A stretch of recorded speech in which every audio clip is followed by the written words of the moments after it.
فاتحة சொல்லிடுறேன்.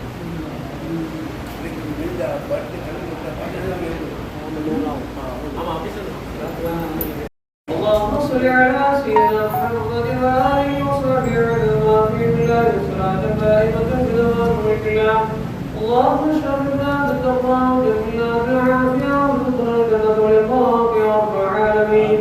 اللهم وصل بلغنا الأخلاق ما كرمنا من كلامك العزيز هذه النية الواصلة ورحمة نافلة بركة شاملة وتحفة كاملة من خلال سيدنا نبينا مولانا محمد صلى الله عليه وسلم خاصة ثم إلى رأي أصحاب البدريين والوحديين والخندقين والحيبرين وتابوا أصحاب رسول الله صلى الله عليه وسلم الطابعين وتبعت رجل الله تعالى عليه أجمعين وإلى سياسي مطبخ شهد المدير رضي الله تعالى وبسيدنا قبل الغير رضي الله تعالى وبسيدنا غني محيدين رضي الله تعالى وبسيدنا عبد الله رضي الله تعالى وبسيدنا محمد رضي الله تعالى وبسيدنا سلطان رضي الله تعالى وبسيدنا سيد إبراهيم حبشي رضي الله تعالى وبسيدنا بارك الله الصديق رضي الله تعالى وبسيدنا قاسم الرحمن رضي الله تعالى وبسيدنا عبد الله رضي الله تعالى وبسيدنا إبراهيم رضي الله تعالى وبسيدنا أبو بكر رضي الله تعالى وبسيدنا عباس رضي الله تعالى وبسيدنا قاسم رضي الله تعالى وبسيدنا ربيع رضي الله تعالى وبسيدنا ربنا وبسيدنا شيخ محيدين وبالقاضي قدس الله سره العظيم وبأشياخنا كل ولي الله تعالى يمسك ربنا وأزواجنا وذرياتنا قرة أعين واجعلنا للمتقين إماما. ربنا آتنا في الدنيا حسنة وفي الآخرة حسنة وقنا عذاب النار. برحمتك يا عظيم يا غفار يا أرحم الراحمين. ربنا اغفر لي ولوالدي وللمؤمنين يوم يقوم الحساب. ربنا رب ارحمهما كما ربياني صغيرا. ربنا تقبل دعاءنا إنك أنت السميع العليم وتب علينا يا مولانا إنك أنت التواب الرحيم. وصلى الله تعالى وسلم على خير خلقه سيدنا محمد وعلى آله وأصحابه أهل بيته وأوليائه أجمعين. سبحان ربي رب العزة عما يصفون وسلام على المرسلين والحمد لله رب العالمين. سبحان ربي رب العزة عما يصفون وسلام على المرسلين والحمد لله رب العالمين. آمين آمين آمين بفضل سبحان ربك رب العزة عما يصفون والسلام على المرسلين والحمد لله رب العالمين.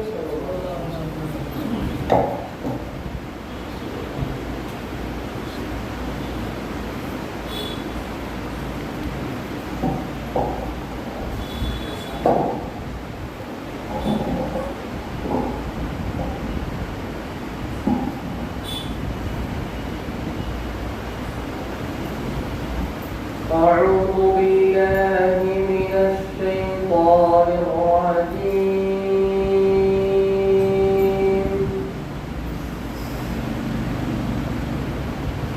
بسم الله الرحمن الرحيم.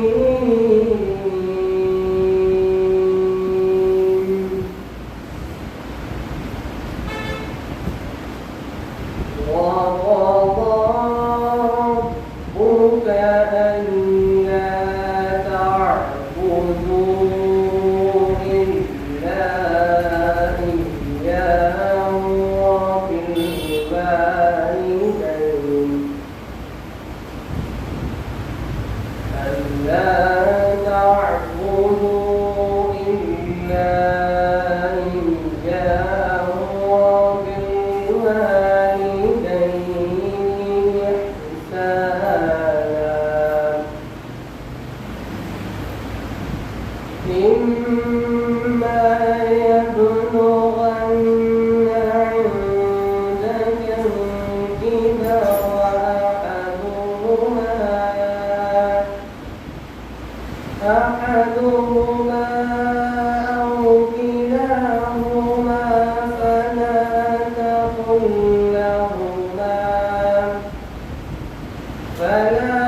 وقل رب ارحمهما كما ربياني صغيرا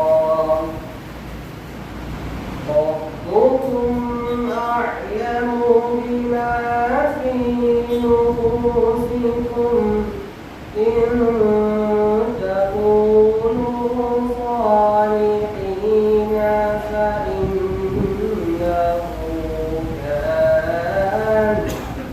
فإنه كان للأوابين غفورا وآت ذا القربى حقه والمسكين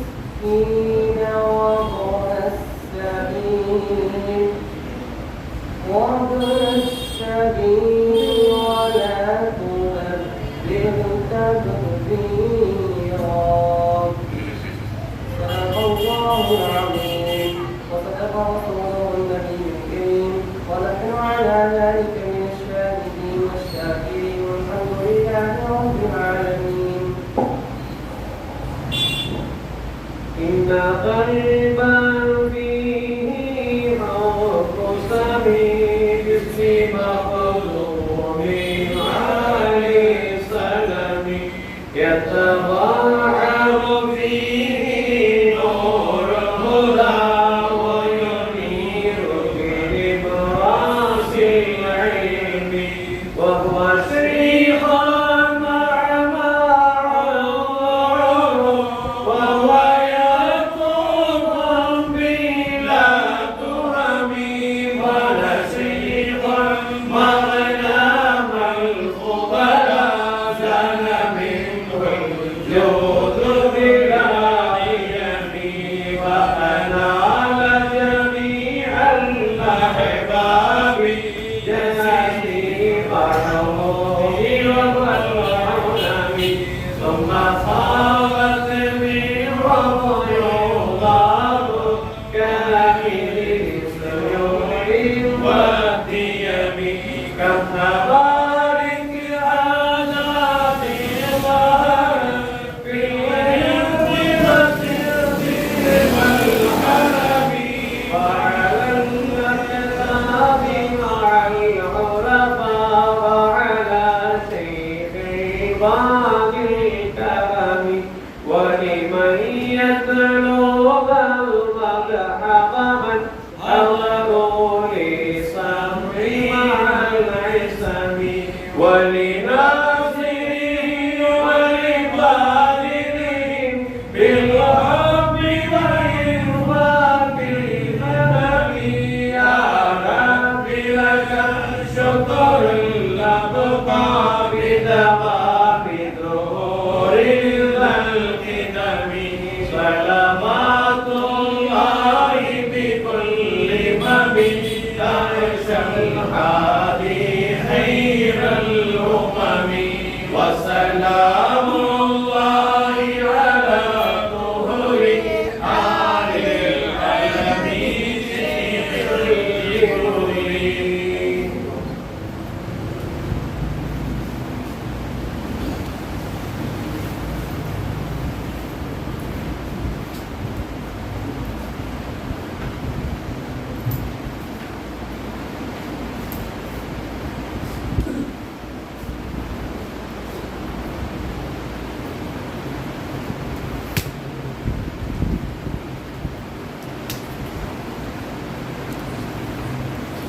الله أكبر.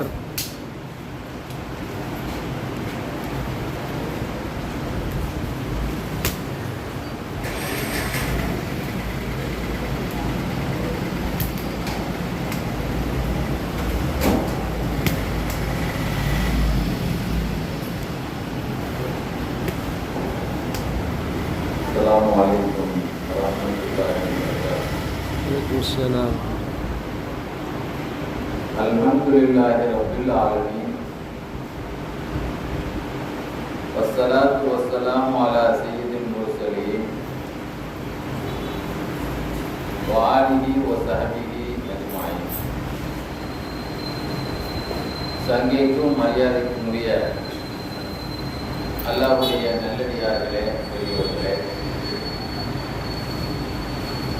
மகான் முத்து முகதும் ஒளியுல்லா ரலியல்லாஹு அன்ஹு அவர்களுடைய வரலாற்று சிறப்புமிக்க நிகழ்ச்சியில் எல்லா வருடங்களும் மிக மிக சிறப்பான முறையில் வலல்லாஹிரத்து கைருல்லக மினல் ஊலா, முந்தியதை விட பிந்தியதே சிறந்தது என்று அல்லாஹ் சொல்வது போல முந்திய காலங்களை விட நம்மெல்லாம் ஆரம்ப காலத்தில் அங்கே நடந்த அந்த நிகழ்ச்சியெல்லாம் பார்த்துருக்கிறோம். ஆனால் இப்போ நடக்கக்கூடிய அந்த நிகழ்ச்சியெல்லாம் பார்க்கிற பொழுது முந்தியதை விட பிந்தியது மிக சிறப்பானதாகவே அல்லாஹ் சொல்வது போல மிகப்பெரிய ஒரு கலையோடு பறக்கத்தான ஒரு அம்சங்களோடு நடைபெற்ற ஒரு நிகழ்ச்சியில் ஒன்றுதான் இந்த பயான் நிகழ்ச்சி. ஒவ்வொரு கல்வியாக இருந்தாலும் சரி, கான்காவாக இருந்தாலும் சரி, தவச்சாலையாக இருந்தாலும் சரி, நினைவிடங்களாக இருந்தாலும் சரி, சதாம் ஹுசேன் கையிலே பகதாத் இருக்க போய் தான் அங்கே மசார்கள் எழுப்பப்பட்டது. என்னுடைய உஸ்தாத் சொல்வார்கள், வேலூர்ல பாக்கியாத்து சாலியாத் அரபிக் கல்லூரியினுடைய உஸ்தாத் ஜெயிலாபிதின் ஹசரத் சொல்லுவாங்க, ஈராக்கிலே ஆயிரக்கணக்கான சஹாபாக்கள், ஆயிரக்கணக்கான இமாம்கள் அடக்கப்பட்டிருக்கிறாங்க. சதாம் ஹுசேன் பண்ண ஒரு நல்ல வேலை என்ன பண்ணாருன்னா, ஒரு பள்ளி இருந்தா ஒரு சஹாபாக்களுடைய ஒரு மக்பரா கட்டியிருப்பார், ஒரு பள்ளி கட்டியிருப்பார். அந்த அளவுக்கு ஈக்குவலாகவே இருக்கும். இதே சவுதி கையில் அந்த பகதாது கிடைச்சிருந்ததுன்னா அத்தனையும் பாலைவனமாயி யார் எங்க அடங்கி இருக்கிறார். இன்னைக்கு மசூத் நபவிக்கு நம்ம போறவங்களா, காலையில் 1 மணி நேரம், சாயந்தரம் 1 மணி நேரம் இன்னைக்கு மசூத் நபி ஜன்னத்தில் பக்கைக்கு நம்ம திறந்து விடுறாங்கல்ல, ஜியாரத்துக்கு திறந்து விடுறாங்க. யார் எங்க இருக்கிறாங்கன்னே தெரியாது. அங்க இருக்கிற ஆலிம்சாவே சொல்லுவார், எங்களுக்கே தெரியாது, வரலாறுலே தெரியல, இங்க நிக்காதீங்க, யார் எவரே தெரியாது, நீங்களா ஒரு குத்து மதிப்பா நிக்காதீங்க சொல்லி சொல்லி வரணுமா. ஆனா இன்றும் சில இடங்கள், சில நபிமாருடைய ரவுலா ஷரீஃப்கள் அப்படியே பாதுகாக்கப்பட்டு சியாரத்துக்குரியதாக இருக்கிறது என்றால், அது மாதிரி நாம இப்போ முத்து முகத்துடைய அந்த பசாரத்தை பார்த்தோம்னா பிரம்மாண்டமான முறையில் அந்த காலத்தில் ஒரு 30 வருஷத்துக்கு முந்தைய இருந்த காலத்துக்கு 30 வருஷத்துக்கு முந்தைய எப்படி இருந்தது, 30 வருஷத்துக்கு பிந்தி எப்படி இருக்கிறது என்று பார்க்கிற பொழுது அது ஒரு கண்கொள்ளா காட்சியாக. இது அதை ஒட்டி அந்த ஒரு இடத்துல ஒரு பள்ளியாசல் வந்தவொடனே அவங்க ஒரு பெரிய சிட்டியே உருவாகுங்கிற மாதிரி இருக்காங்க. நிறைய சிட்டியே உருவாயிட்டு, பெரிய பெரிய சிட்டிகள்லாம் அங்கே உருவாகும். அது கண்டிக்கக்கூடியவர்களை இப்பொழுது எனக்கு கொடுக்கப்பட்ட தலைப்பு என்னவென்றால், இளைய தலைமுறை. இன்றைய இளைய தலைமுறை, இந்த இளைய தலைமுறையுடைய நிலை எப்படி இருக்கு அப்படின்னு பார்த்தா,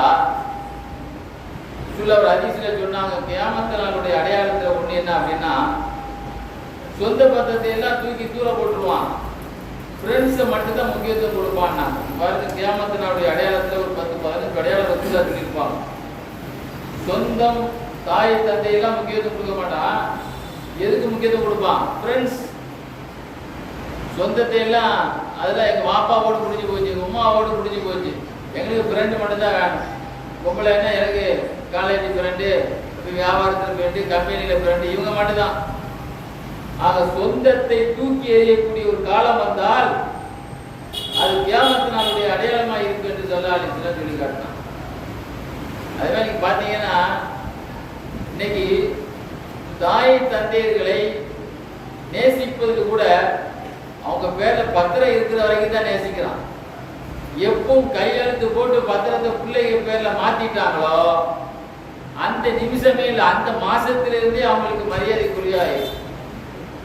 ஆக தாய் தந்தையர்கள் மீது வைக்கக்கூடிய இந்த இளைய தலைமுறையினுடைய பாசம் கூட அது ஒரு பொய்யான போலியான பாசமாகத்தான் இருக்கிறது. நம்முடைய தமிழ்நாட்டு முதலமைச்சர்கிட்ட ஒரு ஆள் பேப்பர்ல வந்துருச்சு, நாங்க ஈரோட்ல முஸ்லீம் அவர் போய் கம்ப்ளைண்ட் பண்ணியிருக்கிறார், என்னுடைய மகன் என் சொத்தை நான் என் வீடை 3வது மகன் எப்படி என்ன மாதிரி என் பையன் பேர்ல என்ன மாதிரி கையெழுத்து போட்டு அவன் பேர்ல மாத்திட்டு என்னை வீட்டை விட்டு தொலைச்சிட்டான். முதலமைச்சரே நீங்க தான் எனக்கு தெரிஞ்சு அந்த பத்திரத்தை உடைச்சி என் பேர்ல நினைச்சிடும். இது ஒரு பக்கம். சமீபத்தில் திருவண்ணாமலையில ஒரு நிகழ்ச்சி நடந்தது. அந்த தாய் தோப்பம் பத்திரம் கொடுத்த உடனே வீட்டை விட்டு வாப்பமா வச்சு விட்டான். அது நம்மால் கிடையாது. இது அந்த கலெக்டர் ஆஃபீஸில் போய் சொன்னோன்னா கலெக்டரே உள்ளே இறக்கி வேலை பார்த்து அந்த பத்திரத்தை உடச்சி திரும்ப வாப்பமா வேலை மாற்றிட்டார். என்ன அநியாயம் பாரு. தன்னுடைய தாய் தந்தையே பெரிய சொத்தா பார்க்கணும், சொத்தே வச்சுட்டு போட்டா கூட அவங்களதான் பெரிய சொத்தா நினைக்கணும். ஆனா அவங்க சொத்தையே கள்ளத்தனமான முறையில் ஆளை உள்ள போட்டு மாற்றி அவங்களை துரத்தி விடுறதுங்கிறது எவ்வளவு பெரிய ஒரு கொடுமையான இளைய சமுதாயத்தினுடைய காலத்தில் இருக்கிறோம் பாரு. இதுக்கெல்லாம் காரணம் என்ன அப்படின்னு சொன்னா, திருமதியமா நமக்கு சொல்லி தருவாங்க, 4 பேர்கள் 4 இடத்துல இருப்பதுதான் அவர்களுக்கு நல்லதுங்க. 4 பேர் 4 இடத்துல யார் எங்க இருக்கணும்? திருட்டு பயல்கள் எல்லாம் ஜெயில இருக்கிறது தான் நல்லது. கொள்ளையடிக்கிறவன் திருடனை எல்லாம் ரோட்ல விட்டா நம்மளால பாதுகாப்பு இருக்கா? அதே மாதிரி வழிப்பறியில் உள்ளவன்லாம் எங்க இருக்கிறது? ஜெயில இருக்கிறது. அவர்களுக்கு சலாவு கத்தாவு தனி சிஜி அப்படின்றார் திருமதியமா சொல்லுவாங்க. இது மாதிரி கூலிப்படை, இந்த மாதிரி கொலகாரக்காரன் இவங்களெல்லாம் ஜெயில வைக்கிறது தான் இவங்களுக்கு மக்களுக்கு நல்லது, நாட்டுக்கு நல்லது. அதே மாதிரி சலாவு நிசா, பெண்கள் வீட்டுக்குள் இருப்பதுதான் பெண்களுக்கு நல்லது. பெண்கள் எங்க இருப்பதுதான், பெண்கள் வேலைக்கு போறதோ பெண்கள் அங்கங்க டிராவல் பண்றதோ அவங்களுக்கு என்ன இல்லை, அவங்களுக்கு அழகு இல்லை. அதே மாதிரி சில சலாபுல் குஹூல், பெரியவர்கள் பள்ளியில் இருப்பதுதான் அவர்கள் அழகு. ஏன்னா பெரியவங்க வந்திருக்காங்களா, கொஞ்சம் வயசாகி போச்சு சொன்னதையே சொல்லிட்டே இருப்பாங்க, சொல்றது புரியவும் செய்யாது, காதும் கேட்காது, பழைய சின்ன பிள்ளை மாதிரி ஆயிடுவாங்க.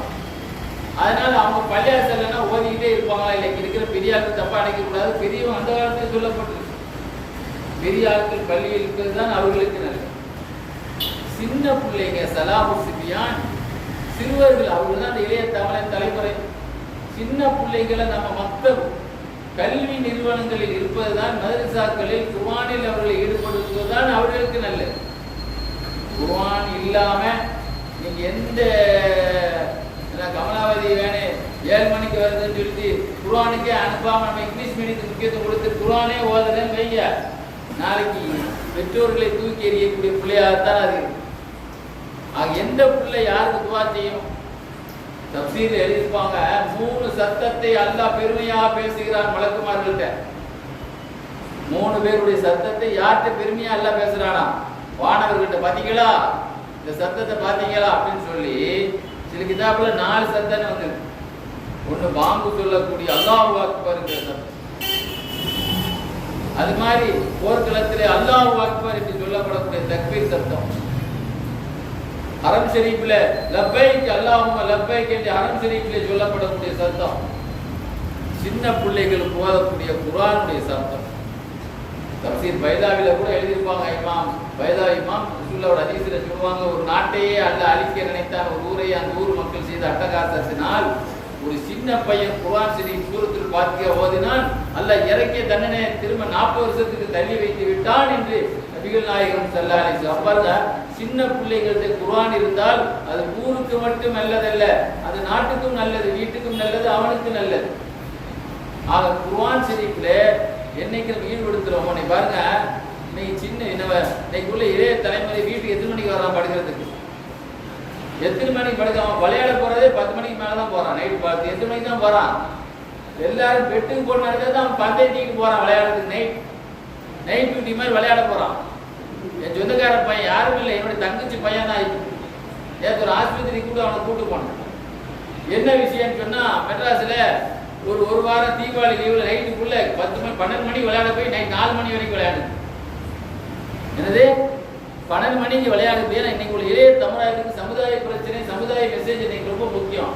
போய் கடைசியில் என்ன ஆயிடுச்சு, தொடர்ந்து போய் விளையாண்டு ஏதோ ஒரு கேஸ் டபிள் மாதிரி பிரச்சனைக்கு வந்து இன்னைக்கு டாக்டர் விடுமா அலைஞ்சி.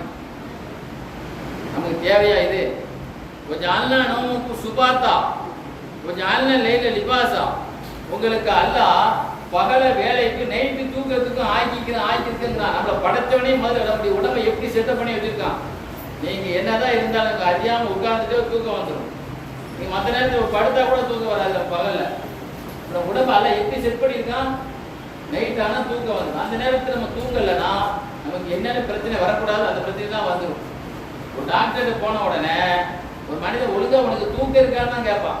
ரெண்டாவது கேட்க உனக்கு ஒழுங்கா பாத்ரூம் போறதான்னு கேட்பான். இந்த ரெண்டும் ஒரு மனிதனுக்கு ஒழுங்கா இல்லைன்னா அவனுக்கு பிளட் டெஸ்ட் எடுக்கணும், அவனுக்கு எக்ஸ்ரே எடுக்கணும், என்னென்ன இசிஜி இருக்கு அவ்வளோத்தையும் எடுக்கணும். ஏன்னா ஒரு மனிதனுக்கு முதல்ல ஒரு கோளாறு ஆரம்பிக்குதுன்னா முதல்ல பாத்ரூம்ல இருந்து தூக்கத்துல இருந்து தான் பிரச்சனை கொண்டு வைக்கும். ஆக நீங்க பாத்தீங்கன்னு சொன்னா இந்த மாதிரி அப்துல்லா உமர் ரலியல்லாஹு மகனார் சொல்லுவாங்க, பெருமானாரின் காதலராக வாழ்ந்த வாலிபர்.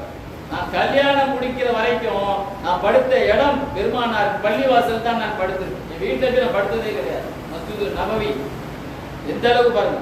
கல்யாணம் முடிச்சா தானே கொஞ்சம் அறிவு தங்க வேண்டிய நிர்பந்தம் வரும். நான் கல்யாணம் முடிக்கிற வரைக்கும் நான் படுத்தது எங்க? ரசூலுல்லாஹ்வுடைய பள்ளிவாசல்ல. எனக்கு ஒரு ஆசை இருந்தது.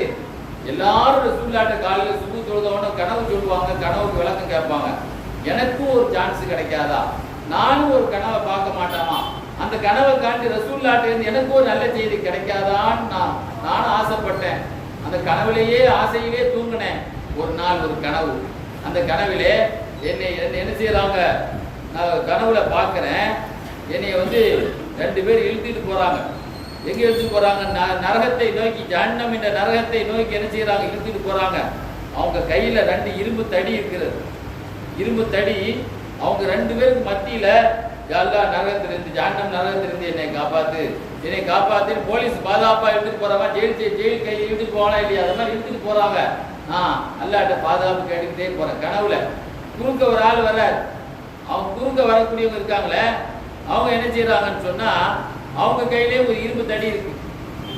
பயப்படாதீங்க. என்னை பார்த்து அவங்க சொல்றாங்க, நீங்க பயப்படாதீங்க, போங்க. ஏன்னா மனிதர்களே நீங்கள் தான் நல்லவர்.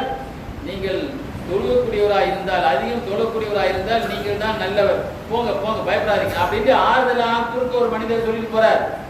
என்னை எங்க கொண்டு போனாங்க தெரியுமா? ஒரு கிணறு, ஜஹன்னம்ல நரகத்துல கனவுல. அந்த கிணறுல 2 பெரிய தூண் இருக்கு.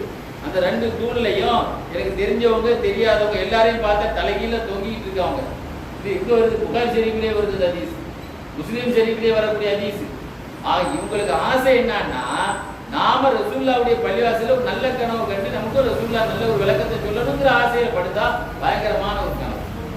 கடைசியில சில நேரத்துக்கு நல்ல விளங்கிங்க, கனவுக்கு நிஜமே கிடையாது. முதல்ல கனவு என்ன பார்க்கிறோமோ, நம்ம சாகுற மாதிரி கண்டா நம்ம உயிரோடு இருப்போம்.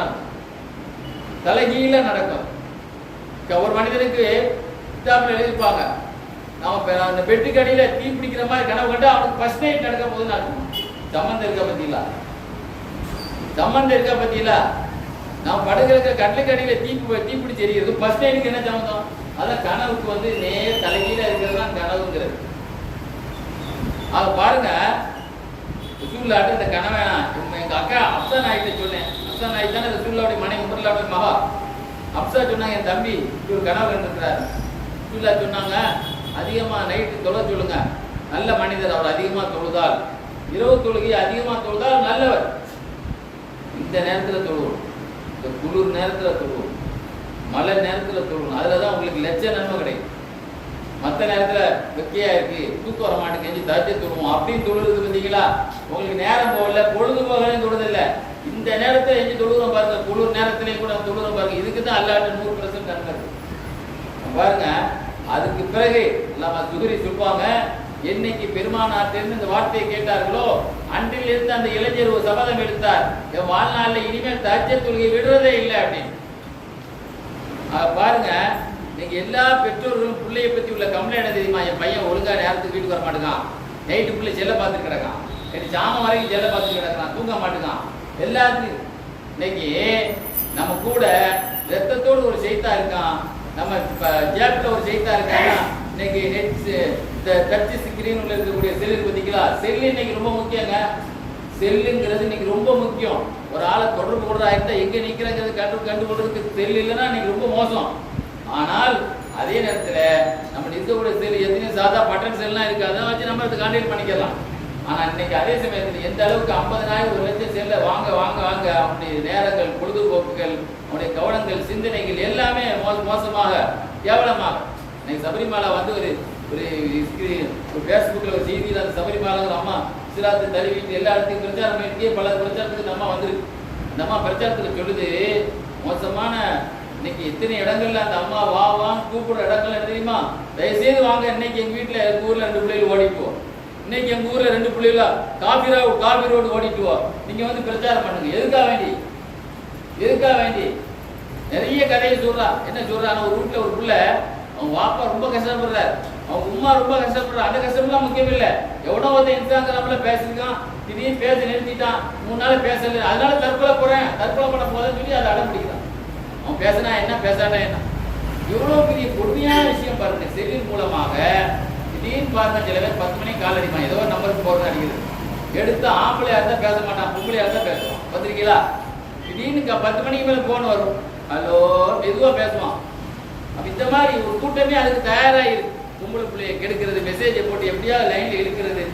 இதை விட கொடுமையான ஒரு செய்தி அந்த அம்மா சொல்லுது, நம்ம சமாச்சாரத்தில் நடக்கலையா, அது அடுத்த சகோதரன் தான் சொந்த அத்தை பையன் நடந்த விஷயம். அந்த விஷயத்தை கேட்டவுடனே நினைச்சு கண்டிப்பா அந்த செய்திக்கு சொல்லணும். அது கொச்சையா இருந்தாலும் பச்சையா இருந்தாலும் எவ்வளவு மோசமான நடைமுறை இன்னைக்கு செல்லின் மூலமா மாட்டி இருக்கிறாங்க. நம்ம பொம்பளையும் மாட்டி இருக்கிறாங்க. ஒருத்தன் ஒரு முஸ்லீம் இல்ல காபிரா குடும்பத்துல அவங்களுடைய சொந்த மாமா பையன் தான் அந்த தம்பி அந்த மாமா பையன்கிட்ட பேசியிருக்கு, கல்யாணம் முடிச்சு நிச்சயம்லாம் பண்ணி போட்டுருக்கு. என்ன பண்ணியிருக்கான், உன்னைய நிர்வாணமா பார்க்கணும்னு இருக்கான். ஒரு போட்டோவெல்லாம் எடுத்து எனக்கு அதை அனுப்பிட்டுருக்கான். சரி, அது என்ன நினைச்சிருக்கு, சரி நம்ம கல்யாணம் முடிக்கக்கூடிய மாப்பிள்ளை தானே, சரி அவன் செல்லு அழைச்சிருவான் நினைச்சு தன்னுடைய வீடியோ இது பண்ணா 20 பேருக்கு போட்டு காட்டியிருக்கான். இந்த நிர்வாண வீடியோ எத்தனை பேர்ட்ட போட்டு காட்டியிருக்கான், தன்னுடைய சொந்த மாமா பிள்ளைகள் நினைக்கிற சொல்றது சபரி மாமா தான் செய்தியை சொல்றான். சொல்லிட்டு தேம்பி அழுகிறான் அந்த விஷயத்தை சொல்லி. அதை போட்ட உடனே நம்முடைய நிர்வாணத்தை 20 பேருக்கு முன்னால காட்டப்பட்டு தெரிஞ்சு அடுத்த ஸ்பாட்டுக்கு அந்த அம்மாவுக்கு கிறுக்கு பிடிச்சி பையன் பிடிச்சி இன்னைக்கு வரைக்கும் அந்த பிள்ளைய ரூம்ல தான் அடைச்சி வச்சிருக்கான். துணியை எல்லாம் இன்னைக்கு வீசிடும். அந்த நொடி ஆக நமக்கு நம்பிக்கை துரோகம் பண்ணிட்டோம் அப்படின்னு அந்த நிமிஷமே பைத்தியம் பிடிச்சிட்டு அந்த அம்மாவுக்கு இன்னைக்கு வரைக்கும் அந்த பிள்ளை பைத்தியத்தில் தான் அடைக்கப்பட்டிருக்கிறது என்று ஒரு மீட்டிங்ல அந்த குடும்பத்தை சார்ந்த ஒரு பெண்ணே பேசுறாங்க. அந்த பாப்பாவை உள்ளதான் அடைச்சி வச்சிருக்கோம் அப்படின்னு. எவ்வளோ பெரிய, அதாவது எப்படி நாய்கள் கசாப்பு கடையில எலும்பு துண்டுகள் வீசுவானா அதை நம் கொத்ததற்கு ரெடியாக காத்திருக்கும் அல்லவா, அதே மாதிரி காத்திருக்கக்கூடிய எத்தனை பேர்கள். வேலூர் கோட்டை மைதானம் இருக்கு, நான் உங்க ஓதி இருக்கிறவங்களுக்கு தெரியும். கோட்டை மைதானத்துல திடீர்னு ஒரு வீடியோல சில பேர் நம்ம உருதுக்காரங்க ஒரு ஆளை பிடிச்சிட்டாங்க. ஒரு கோசா போட்ட ஒரு பெண் ஒருத்தவங்க பேசிட்டு இருக்கிறான், அவன் முஸ்லீமே கிடையாது. இந்த அம்மா பேஸ்கவர் போட்டுருக்கு. அந்த பேஸ்கவர் போட்டு அந்த அவன் போய் கேட்கறாங்க அந்த உருதுக்காரங்க, ஏமா இது யாருமா இது, அவன் காப்பீரா இருக்கா நீ முஸ்லீமா இருக்கா, அது உனக்கு தேவையில்லை. அந்த அம்மா என்ன சொல்லுது, அது உனக்கு தேவையில்லை, அது எங்க சமாச்சாரம், நாங்க யாரையும் கல்யாணம் முடிப்போம், முஸ்லீம்களையும் நாங்க கல்யாணம் முடிப்போம், எனக்கு வரக்கூடிய காப்பீரா இருந்தாலும் உனக்கு என்ன. இதை விட ஒரு பைத்தியக்கார அன்னைக்கு பேஸ்புக்ல ஒரு செய்தி ஒரு பொம்பளை பெருமையா சொல்லுது, நான் ஒரு முஸ்லீமை தான் கல்யாணம் முடிச்சிருக்கிறேன், ஏன்னா அவர் சபரிமலைக்கு மாலை போட்டிருக்கிறார் முதலாக. எப்படி எவ்வளவு முக்கியம், எவ்வளவு கொடுமை பாருங்க. இது இஸ்லாத்துக்கு எவ்வளவு கேவலமானது. என்னுடைய கணவர் முஸ்லீம் தான், நான் யாரா இருக்கிறேன். என்னைக்கு இன்னைக்கு சில பேர் காலேஜுக்குள்ள நுழைஞ்சார்களோ அன்னைக்கு அல்லாஹ் ரசூலையும் தூக்கி எறிஞ்சிட்டாங்க, பெற்றோர்களையும் சில பேர் தூக்கி எறிஞ்சிட்டாங்க. எனக்கு வரக்கூடிய மனைவி முஸ்லீமா இருந்தாலும் சரி யாரா இருந்தாலும் சரி அப்படிங்கிற ஒரு முடிவுக்கு வந்துட்டாங்க. அல்லாஹ் ரசூலையே தூக்கி எறியக்கூடிய அளவுக்குலாம் நிறைய பேர் வந்துட்டாங்க. எழுதுவாங்க, கேரளாவை சார்ந்த ஜெயினுத்தீன் மலபாரி தன்னுடைய இர்ஷாதுல் இபாத் கிதாபில் எழுதியிருப்பாங்க, ரோமானியத்திலே சிரியாவிலே முஸ்லீம்கள் அந்த காலத்தில் போர் செய்ய போயிருந்தாங்க. இப்னு ஜௌசி ரஹ்மத்துல்லாஹி இந்த செய்தி எழுதி காட்டியிருப்பாங்க. 3 அண்ணன் தம்பிகள் இஸ்லாமிய 3 இளைஞர்கள் இந்த போருக்கு போயிருந்தாங்க. போருக்கு போயிருக்கும்போது சிரியாவில் போருக்கு போயிருக்கும் போது அங்கே சிறை பிடிக்கப்பட்டு 3 பேருமே இளைஞர்கள். அந்த இளைஞர்களுடைய உணர்வு என்ன, இன்னைக்குள்ள இளைஞர்களுடைய உணர்வு என்ன, அப்போ எதை நோக்கி போய் கொண்டு இருக்கிறத வழங்கணும். அவங்கள அரசு சொன்னானா நல்ல வாலிபராக இருக்கீங்க, என்னுடைய ஆட்சியில் உங்களை மந்திரி ஆக்குறேன், என் பிள்ளைகள்லாம் கல்யாணம் முடிச்சு தரேன், முதல்ல நீ கிறிஸ்டின் ஆயிரு. யா முஹம்மதா அப்படின்னு கத்துனாங்களாம். என்னது ரசூல்லா உள்ளதா? யா முஹம்மதான்னு சொன்னாலே என்ன அர்த்தம்? எங்கள் ரத்தமே ரசூல்லா தான். உன் பதவிக்காகவும் மனைவிக்காகவும் மகளுக்காக என் ரசூலை விடவா, தீன விடணுமா, நடக்குமா அப்படின்னு? அப்படின்னா எண்ணெய் சட்டியில உங்களை வறுத்துருவேன் அப்படின்னு. அப்படியே 2 அண்ணன்மார்களை கொண்டு போய் எண்ணெய் சட்டியில கொண்டு தேய்த்து எண்ணெயை வச்சு சட்டியில விட்டு வறுத்துட்டான். கடைசியில் ஒரு ஆள், கடைசி ஒரு தம்பி தான் மிச்சம். அவரும் அசரலை. இந்த சமயத்தில் ஒரு அந்நிய நாட்டை சார்ந்த ஒரு ஆலோசனை சொன்ன ஒருத்தன் சொன்னா, இவங்க இந்த ஈர காட்டிலாம் இவங்க மசிக்க மாட்டாங்க, இவங்க அரபிகள் பொம்பளைக்கு ரொம்ப மயங்கிடுவாங்க. என்னுடைய மகள் இந்த நாட்டிலே ரொம்ப பெரிய அழகி, என் மகள்கிட்ட ஒப்படைச்சிட்டா ஈஸியாக இவரை மயங்கிடலாம், இப்படிய கொள்கையை இருந்து மாற்றிடலாம். அதனால ஒரு 40 நாள் டைம் தான், நான் மாற்றிடுறேன் அப்படின்னோடனே கொஞ்சம் என்னுடைய மகள்கிட்ட சொன்னாரேம்மா, 40 நாளில் இந்த இவரை மாற்றணும், இது எப்படியா மாற்றிடுறேன். இன்னைக்கு எத்தனை பேர் காலேஜில் போய் மாறிடலாம். அந்த இளைஞர் எப்படி இஸ்லாமிய இளைஞர், அதனால தான் அல்லாஹ் இன்னைக்கு இந்த 20ஆம் நூற்றாண்டிலையும் அந்த மாதிரி செய்திகளை எல்லாம் பேச வைக்கிறான் பாருங்க. அந்த மாதிரி விஷயத்தை பதிவு செய்யப்பட்டிருக்கு பாருங்க. சும்மா கதையெல்லாம் இப்னு ஜௌசி எழுதிடுவாங்களா? சும்மா சாதாரணமா ஜெயினுத்தீன் மலபார் இருக்காங்களே, ஜெயினுத்தீன் மஹ்தூமி எவ்வளோ பெரிய ஆளு, அவங்கெல்லாம் கதையெல்லாம் எழுதுவாங்களா அந்த செய்தியை? அவங்க கடைசியில் 40 நாள் ஆச்சு, இவரு பகல் நோம்பு நைட்டு தொழுக, இந்த அம்மா பக்கத்துல திருப்பி கூட பார்க்கறது இல்லை. என்னம்மா ஆச்சு 40 நாள் கட்டி கேட்டார். இல்லை, அவருடைய 2 அண்ணன்மார்கள் எல்லாம் அந்த ஊர்ல இறந்துருக்கிறதுனால அவர் அந்த ஞாபகமாகவே இருக்கிறாரு, எனக்கு வேற ஊருக்கு அனுப்பி வைங்க, நான் மாற்றி காட்டிடுவேன்னு அந்த அம்மா சொல்லி. சரி, வேற ஊருக்கு அனுப்பியாச்சு. ஏன்னா அந்த ஊர்ல இருந்து அதே ஞாபகமா இருக்குமா இல்லையா? கொஞ்சம் இடம் மாறினா கொஞ்சம் மைண்ட் மாறுவேன், வேற ஊருக்கு போயாச்சு. வேற ஊருக்கு போனாலும் அது ரொம்ப நாள் ஆச்சு, அவர் திரும்புறதே இல்லை. கடைசியில் என்ன ஆச்சு தெரியுமா? அந்த பெண்ணு மாறி, என்னங்க நான் உங்க கொள்கை ஆயிடுறேங்க, இவ்வளோ பெரிய இது நீங்க உறுதியாக இருக்கிறீங்கன்னா உங்க மார்க்கத்துக்கு நான் வந்துடுறேங்க, நானே களிமா சொல்லிடுறேங்கன்னா, எந்த அழகிய காட்டி அவங்கள மாற்ற நினைச்சாங்களோ அந்த அழகி அவங்களே இஸ்லாத்துக்கு வந்துட்டாங்க. நம்ம எப்படியாவது தப்பி என்ன செய்யறது, நான் உங்களுக்கு வழி பண்ணி தரேன்னு சொல்லி அங்கேருந்து கிளம்பி என்ன செய்யறாங்க, நைட்டோ குதிரையில போகும்போது திடீர்னு ஒரு பின்னால் ஒரு குதிரைப்படை துரத்தி வர்ற மாதிரி ஒரு சவுத்தம் கேட்குது. திரும்பி பார்த்தா யாரு ஷஹீதானாங்களோ அந்த ஷஹீதுகள் வர்றாங்க, வானவர்களும் வர்றாங்க, ஷஹீதுகளும் வர்றாங்க. இது கதை நினைக்க தேவையில்லை, வழிமார்கள் வரலாறு பார்த்தா இது மாதிரி 100 செய்தி நான் எழுதி வச்சிருக்கேன். மலக்குமார்களை நேராக சந்திச்ச செய்திகள். அபியசித்து பிஸ்தாமி நாமத்தினால சொல்லுவாங்க, லைலத்துல் கத்ரில் தன்னுடைய சபைக்கு வரும்போது சொன்னாங்களாம், அப்பா ரொம்ப கசங்கி, என்ன கசங்கி போய் வரீங்களா? மலக்குமார்கள் கூட்டத்தில் நம்ம கசங்கி போயிட்டேன். மலக்குமார்கள் கூட்டத்துக்கு சும்மா கூட்டமா நம்மளால கசங்கிறது, மலக்குமார்கள் டச் பண்றது நமக்கு எப்படி தெரியும்? அப்போ வழிமார்கள் யாரெல்லாம் டச் பண்ணியிருக்காங்க, லைலத்துல் கத்ரில் அவங்களே அணைச்சிருக்காங்கன்னு தெரியுதா? நமக்கு அந்த அணைப்பு தெரியல. அது மாதிரி வந்தாங்களாம். கடைசியில் யார் பார்த்தா மலக்குமார்கள் தன்னுடைய சொன்னாங்களாம், நீங்க எப்படி இருக்கீங்க, நீங்க தான் எண்ணெய் சட்டியில் உங்களை போடப்பட்டதை உள்ள முங்குனது தான், தலையை தூக்குனது தன்னத்தில் சொர்க்கத்துல எண்ணெய் சட்டியில் உள்ள விழுந்துட்டு தாங்க தலையை தூக்கும்போது எங்க தலையை எங்க தூக்கணும், ஜன்னத்தில் பிரதோஷத்துல தான் நாங்க தலையை தூக்கணும். உங்களுக்கு திருமணம் முடித்து வைக்கவே நாங்கள் வந்திருக்க 2 பேருக்கு திருமணம் முடித்து கொடுக்கப்பட்டு சிரியாவுக்கு அவர்கள் பழைய வீடு திரும்பினார்கள் என்று வரலாறு இப்னு ஜௌசி ரஹ்மத்துல்லாஹி முடிப்பான். இதே மாதிரி நீங்க பாருங்க, இதே ஜெயினுத்தீன் மலபாரி இன்னொரு செய்தி எழுதிப்பாங்க. இஸ்லாத்தில எப்படிப்பட்ட இளைஞர்கள் எல்லாம் உலகத்துல கரசர்கள். இன்னைக்கு பொம்பளை சிரிச்சா போச்சு, புகையல் விரிச்சா போச்சுக்கலாம். ஒரு சின்ன மெசேஜுக்கு ஹேய் போட்டவொடனே இவங்க உடனே மயங்கி விழுந்துறான். ஹேய் ஒரு பொம்பளை ஒரு மெசேஜ் போட்ட உடனே இவன் எல்லாத்தையும் இழந்துறான். எழுதுவாங்க, ஒரு இஸ்ராயல் காலத்தில் உள்ள ஒரு இளைஞர் ஆண் அழகர். அந்த காலத்திலே உலக அழகி தான் கேள்வி கொடுக்கணும். அவர் ஆண் அழகராக இருந்தவர். ஏதோ அவருடைய ஏழ்மையின் காரணமாக ஒரு கூடையை செய்து பஜார்ல வித்துட்டு போயிட்டு இருந்தார். ரோட்ல போயிட்டு இருக்கக்கூடிய நேரத்தில் அந்த நேரத்தில் உள்ள அரசியினுடைய அரண்மனையில பணி செய்யக்கூடிய ஒரு வயசான பேர் வெளியே பார்த்துட்டு ஓடியே போய் சொல்லுது அரசிட்ட, ஒரு அழகான இளைஞர் வாசல்ல கூட வித்துட்டு வர்றார், கூட்டுவா உள்ள அப்படின்னு. ஆனா அந்த அம்மா ஒரு மோசமான ஆள். எவ்வளவு பெரிய ஆனாலும் அழகான ஆளையும் அது தப்பான உறவுக்கு அழைக்கக்கூடிய ஒரு தப்பான ஒரு உறவு உள்ள பெண்ணு. உள்ள வந்துட்டாரு, உள்ள வாங்க, 2வது கதவு திறந்தாரு, உள்ள வாங்க, 3வது கதவு திறந்தாரு. உள்ள வந்த பிறகு கூட எவ்வளோ அப்பதான் அந்த உள்ள இருந்து அந்த அம்மா தன்னுடைய உடமையெல்லாம் காட்டிக்கிட்டு வெளியே வருது. கூட வேங்கங்க, கூடைக்கு நான் வரல, உன்னைய வேங்கத்தான் நாங்கள் அழைச்சிருக்கிறோன்னு அவர் விளங்கிட்டார். உபதேசம் பண்ணாங்க. உபதேசம் எல்லாம் எனக்கு எனக்கு தேவையில்லை, நீ தப்புக்கு உடனே இல்லை, நான் எப்படி கம்ப்ளைண்ட் பண்ணுவோம் தெரியுமா அரசர்கிட்ட, எங்களை பலாத்காரம் பண்ணுறதுக்காக இவன் உள்ள நுழைஞ்சிட்டான்னு சொல்லி கம்ப்ளைண்ட் பண்ணிடுவோம், உயிரோடு போக மாட்டேன். பார்த்தாங்க இவன்கிட்ட இருந்து தப்பிக்கிறது எப்படின்னு தெரியலையே அப்படின்னு சொல்லிட்டு, ஆபத்துக்கு பாவம் இல்லைன்னு தப்பு செய்தா கூட இந்த நம்ம ஆள் ஆபத்துக்கு பாவம் இல்லைன்னு தத்துவம் சொல்லிடுவான். எனக்கு ஒழு செய்ய தண்ணி வைக்கமா இப்படிலாம் சொல்லி நீ எப்படியாவது காரணம் சொல்லி தப்பிக்கலாம் நினைக்கிறியோ, இவனுக்கு தண்ணி வைக்கிற இடம் வந்து கோட்டையினுடைய சோறு மேலே, அதுக்கு மேலே அந்த கீழே வந்து அவனுடைய எலும்பு கூட தேரக்கூடாது, அவ்வளோ பெரிய உயரமான இடத்துல கூட நினைச்சிங்க தண்ணியை வைங்க, அவன் எங்கேயும் ஓடிடக்கூடாது. தண்ணியை மேலே வச்சுட்டு மேலே நின்று சொன்னாங்க, ஆண்டவனே மேலே இருந்து கீழே விழுந்து இறந்து போவானே, இறந்து போனாலும் போவேனே தவிர நான் ஒரு விபச்சாரம் பண்ண மாட்டேன், நான் தப்பு பண்ண மாட்டேன் ஆண்டவனே அப்படின்னு சொல்லிட்டு பிஸ்மில்லா அப்படின்னு சொல்லிட்டு கீழே விழுந்தாங்களாம்.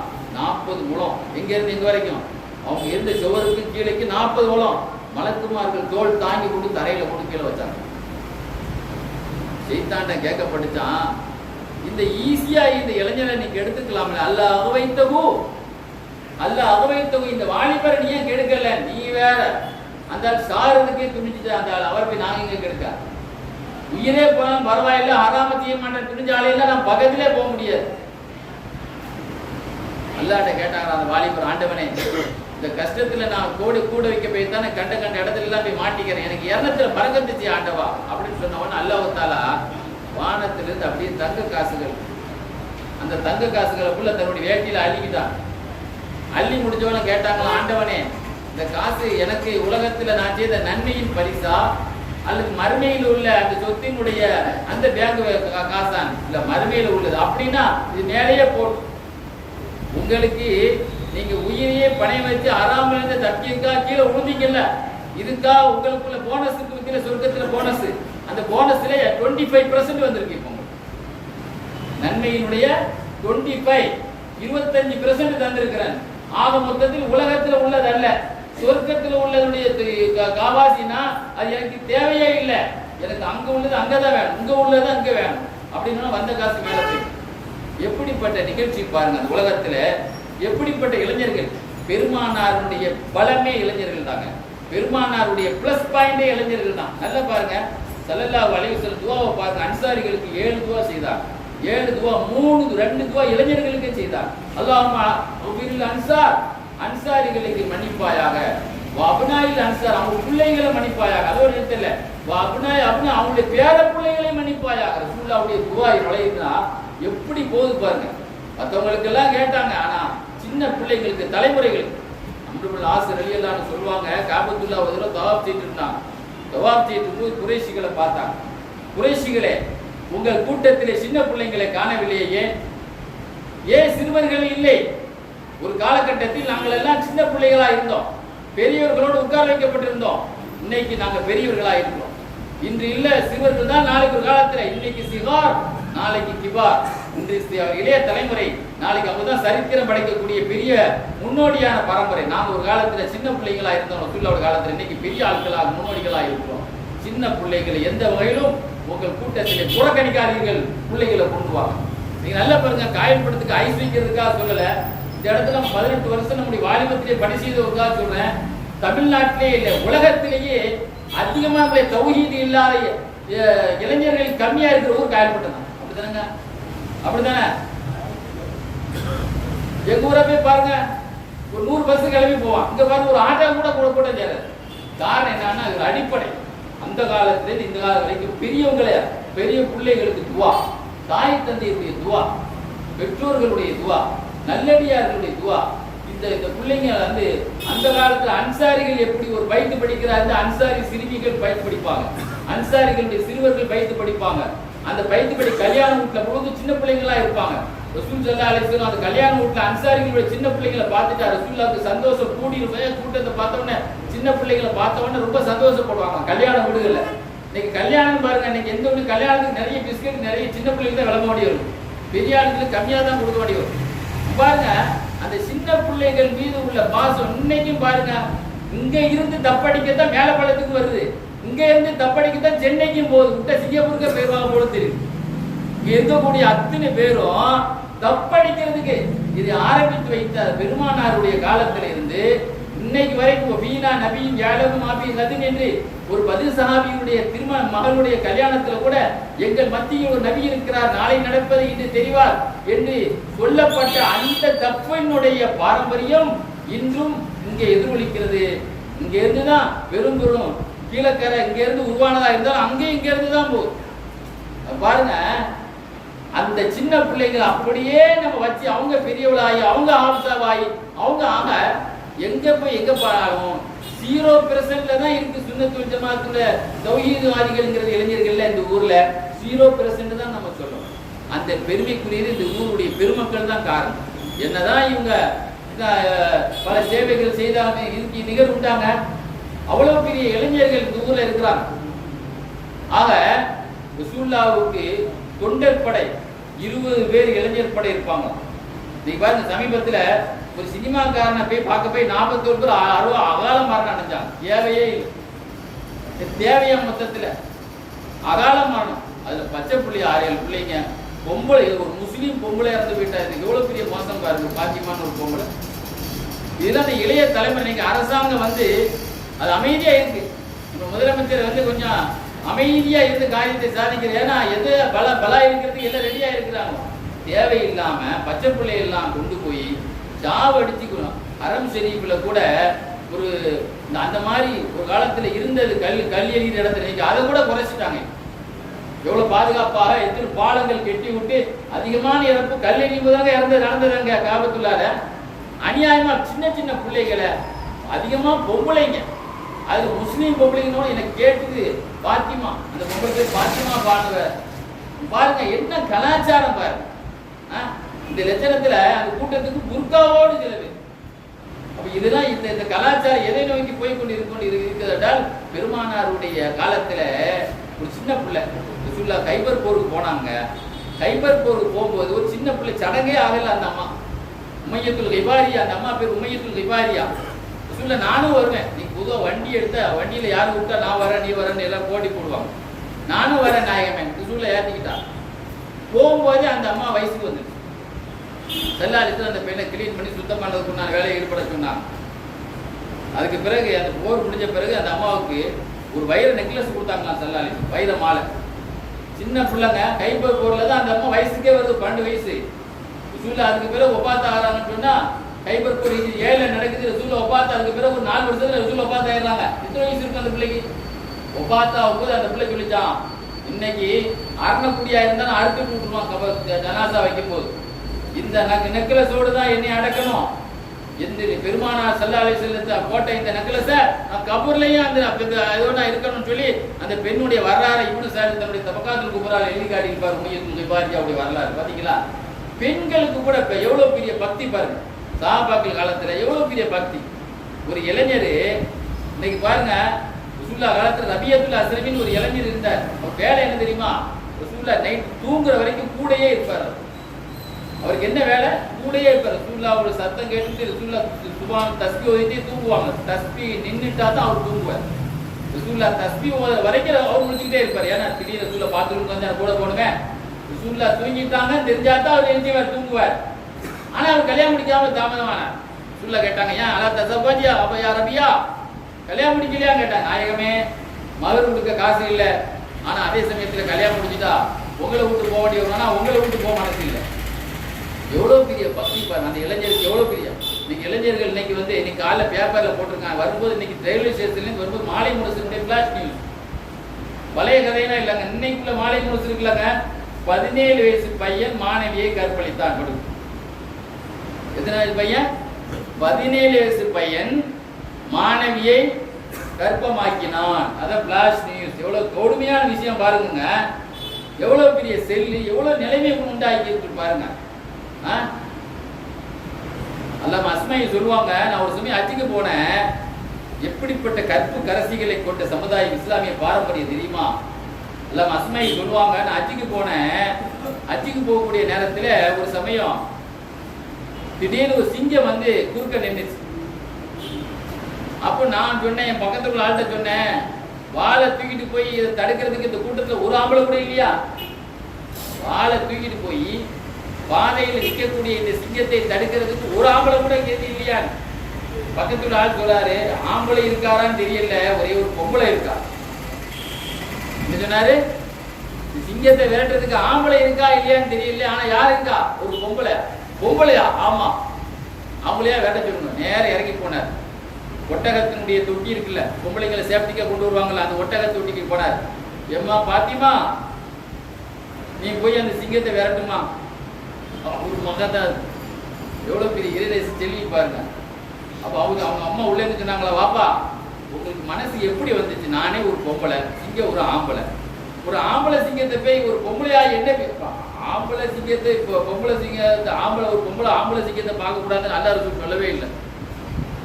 எந்த பொம்பளையும் ஆம்பளை யானையை பார்க்கக்கூடாது அப்படி சொல்லப்பட்டிருக்கா? அவங்க என்ன சொல்றாங்க? உங்க மனசு எப்படி வந்துச்சு? ஒரு அந்நிய ஆம்பளை வந்து நிற்கிறாரு, அவர் போய் பேச சொல்லுங்கன்னு சொல்ற மாதிரி ஒரு அந்நிய ஒரு ஆம்பளை சிங்கத்துல போய் ஒரு பொம்பளையா என்னைய போய் எப்படி நீங்க போய் சொல்றீங்க? உங்களுக்கு எப்படி மனசு வந்துச்சு? அப்படின்னா ஒரு ஆம்பளை சிங்கத்தையே பார்க்காதவங்க அந்நிய ஆம்பளையை பார்த்துருப்பாங்களா அவங்க? நான் வந்து சொல்ல தேவையில்லை, நான் வந்து சொல்ல தேவையில்லை, நான் சொன்னேன்னு சொல்லுங்க அந்த சிங்கத்துக்கு. பாத்திமா உனக்கு சலாம் சொன்னாங்க இல்லாம அதர்த்த இந்த இடத்த விட்டு நீ போடுமான்னு சொன்ன உடனே சிங்கம் ஓடிட்டுங்க.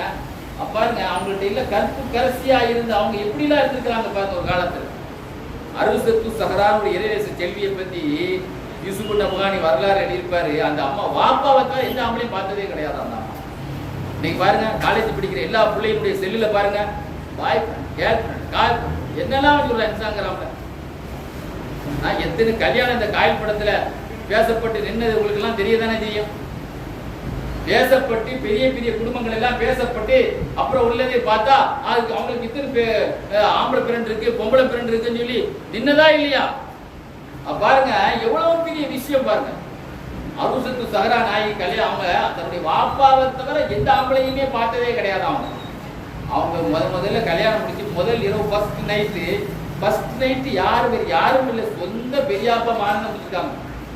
பெரியாப்பாவை சாட்சி விட்டு பெரியாப்பா கொடுத்து முடிப்பாங்கல்ல, அதான் முடிச்சிருக்காங்க. அப்படிதான் முதல்ல அந்நிய ஆம்பளையே பார்க்குறாங்க. அந்த ஆம்பளை பார்த்த பதற்றத்திலே அப்படியே உடம்பெல்லாம் வேறு மூதாயிட்டாங்க பயந்துட்டு. இந்த ஒரு வித்தியாசம், ஏன்னா அவங்கள ஆம்பளையே பார்த்தது இல்லையே.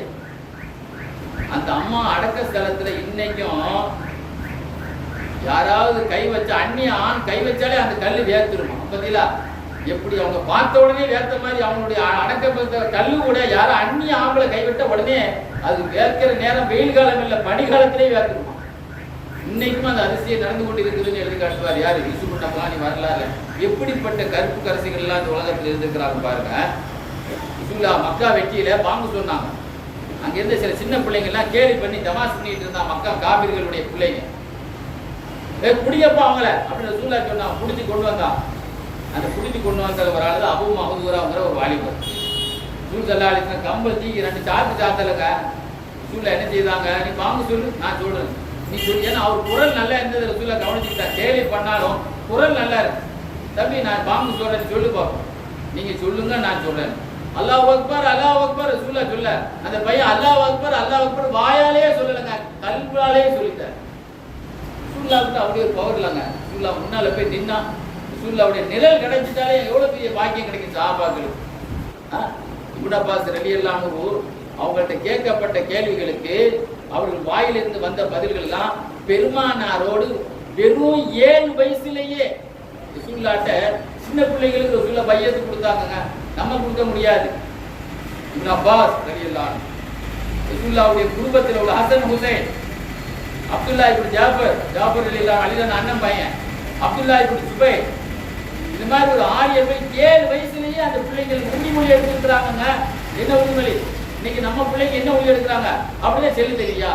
இன்னைக்கு சின்ன பிள்ளைங்க சாப்பிட்றாங்க செல்லு தெரியா? அப்படிதான் நான் சாப்பிடுவேன். எப்போ பார்த்தாலும் எல்லா வீட்லையும் நடக்கிற அநியாயம் தான். அது எல்கேஜி பிள்ளையா இருந்தாலும் சரிதான், காலேஜ் பிள்ளை எனக்கு சொல்லி தந்தா தான் சாப்பிடுவேன் அப்படின்னு பாருங்க. இன்னைக்கு ட்ரெயின்ல போகக்கூடியவங்க எல்லாம் பாருங்க, இப்ப பெருத்துல படுத்து கிடப்பாங்க பாருங்க, செல்லோடு கிடக்குறாங்க. பொம்பளைகளும் ஆம்பளையும் சின்ன பிள்ளைங்க பெரியவங்க எல்லாம் தூக்கிட்டு தான் இருக்காங்க. பாத்தீங்களா என்ன பாக்குறாங்க? அந்த நேரத்துல என்ன அவங்களுக்கு அதுல இருக்கு, ஈடுபாடு இருக்கு அப்படிங்கறத நீங்க பார்க்கிற பொழுது அபூ மஹ்தூரா பாங்கு சொல்ல சொன்னாங்களே, ஸல்லல்லாஹு அலைஹி வஸல்லம் பாங்கு சொன்ன உடனே அபூ மஹ்தூரா எழுச்சி பாங்கு சொல்ல ஆரம்பிச்சுட்டான். சொன்னாங்க, நீ தான் இந்த காபாவுக்கு நீ மோதினா இருக்கணும். நீ மாத்திரமல்ல உன்னுடைய வாழையடி வாழையோ உன்னுடைய வாரிசு தான் இருக்கு. இன்னைக்கும் காபாலே அபூ மஹ்தூரா ரலியல்லாஹு வாரிசுகள் தான் பாங்கு சொல்றாங்க. அந்த சின்ன பையனுக்கு ரசூலுல்லாஹ் கம்பத்திக்கு அடிச்சிருந்தா அதோடு முடிஞ்சிருக்கும். குரலை பார்த்து தன்னுடைய பாக்கியத்தை கொடுத்த உடனே இன்னைக்கும் அபூ மஹ்தூரா ரலியல்லாஹுடைய பாக்கியத்தை பார்த்தீங்களா? இன்னைக்கு கீரிப்புள்ள தலை மாதிரி நிறைய பேர் முடி வெட்டிட்டு அலையலாம், பார்த்துருக்கலாம் நீங்க. அவன் தலைப்புல கீரிப்பல் போன உடனே இதை வெட்டி இருக்க பாதி இருக்கணும். இது ரசூலுல்லாஹ் ஒரு ஹதீஸ் ரசூலுல்லாஹ் சொன்னாங்க, ஒன்று மொட்டையடி சொன்னாங்க, ஒன்று மண்டையில மொட்டையடி அல்லது முடி வை, இங்கன கொஞ்சம் இப்படிலாம் வளர்க்கக்கூடாதுன்னு சொன்னாங்க. சொல்லாங்க ஒன்று மொட்டையை போட்டு இவன் போய் மிரட்டான். எங்கள் ஊரில் ஒரு சட்டமே போட்டாங்க, இந்த மாதிரி எவனா முடிவெட்ட வந்தால் முடிவெட்டக்கூடாதுன்னு.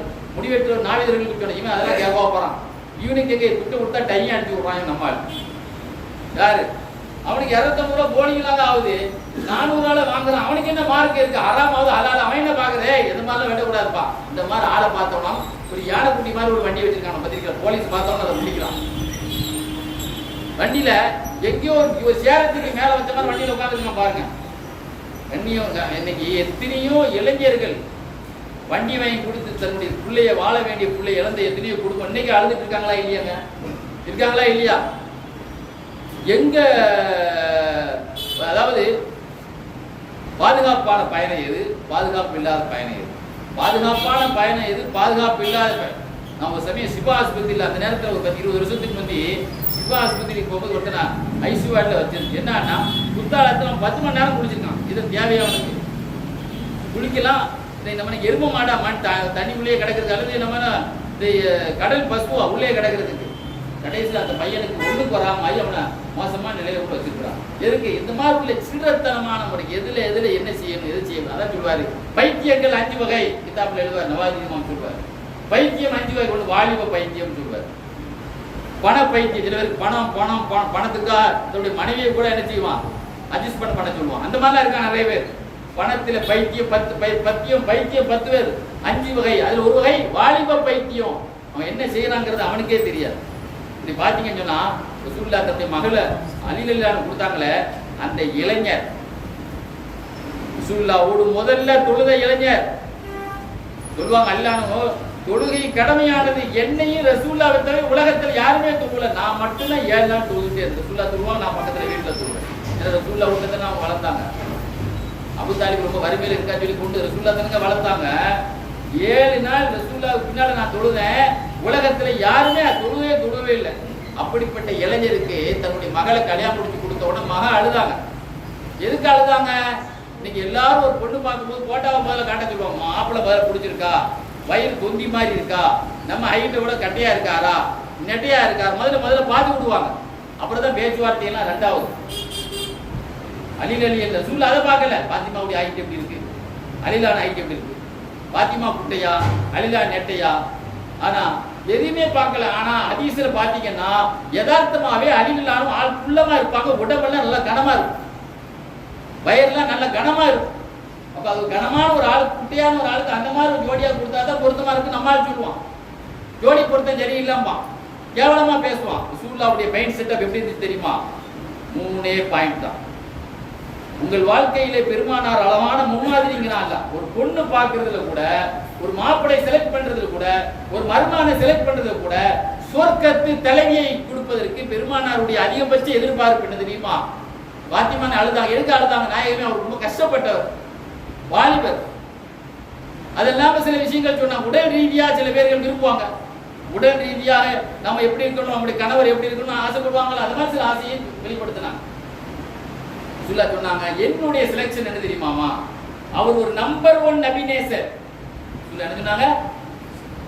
நபிநேசர் இல்ல, நம்பர் 1 நபிநேசர், நம்பர் 1 பட்டதாரி, நம்பர் 1 சுத்தமான கற்பு கரசர். அவர் ஒழுக்கமானவர். நீ ஒழுக்க இருக்க வாலிபர்கள்ட்ட அலிலலி எல்லாத்தையும் எவ்வளவு பெரிய ஒழுக்கம். எதுலையா நீ ஒழுக்கமான புருஷன். நீங்க எத்தனை பேர் கல்யாணம் முடிச்சுட்டு ஒழுக்கம் இல்லாம எவ்வளவு கஷ்டப்படுறாங்க. ஒழுக்கம் இல்லை. நீங்க நல்ல விளைஞ்சுங்க. ஒரு பிரதமர் இறந்த பிறகு எதிர்கட்சிக்காரன் முதல்ல சிரிப்பான், நம்ம தான் அடுத்த ஆட்சி கட்டில. அலிலல்லாஹு குத்தப்பட்டு கிடக்குறாங்க. சாமத்துல இருந்து முஆவியா இல்லாம அழுது உட்கார்ந்துருக்காங்க. யார் அடிச்சிட்டு கிடந்தாங்களோ சிபில் யுத்தத்துல, ஜமல் யுத்தத்துல. ஏங்க அலிலல்லாஹு இறந்து கிடக்குறாங்க, நீங்க ஏங்க அழுகிறீங்க? நேற்று வரைக்கும் 2 பேரும் சண்டை போட்டு இருந்தீங்க, வாயை பொத்திட்டீங்க சொன்னார். யார் தெரியுமா? அலில்லாஹ் பத்தி உனக்கு என்ன தெரியும்?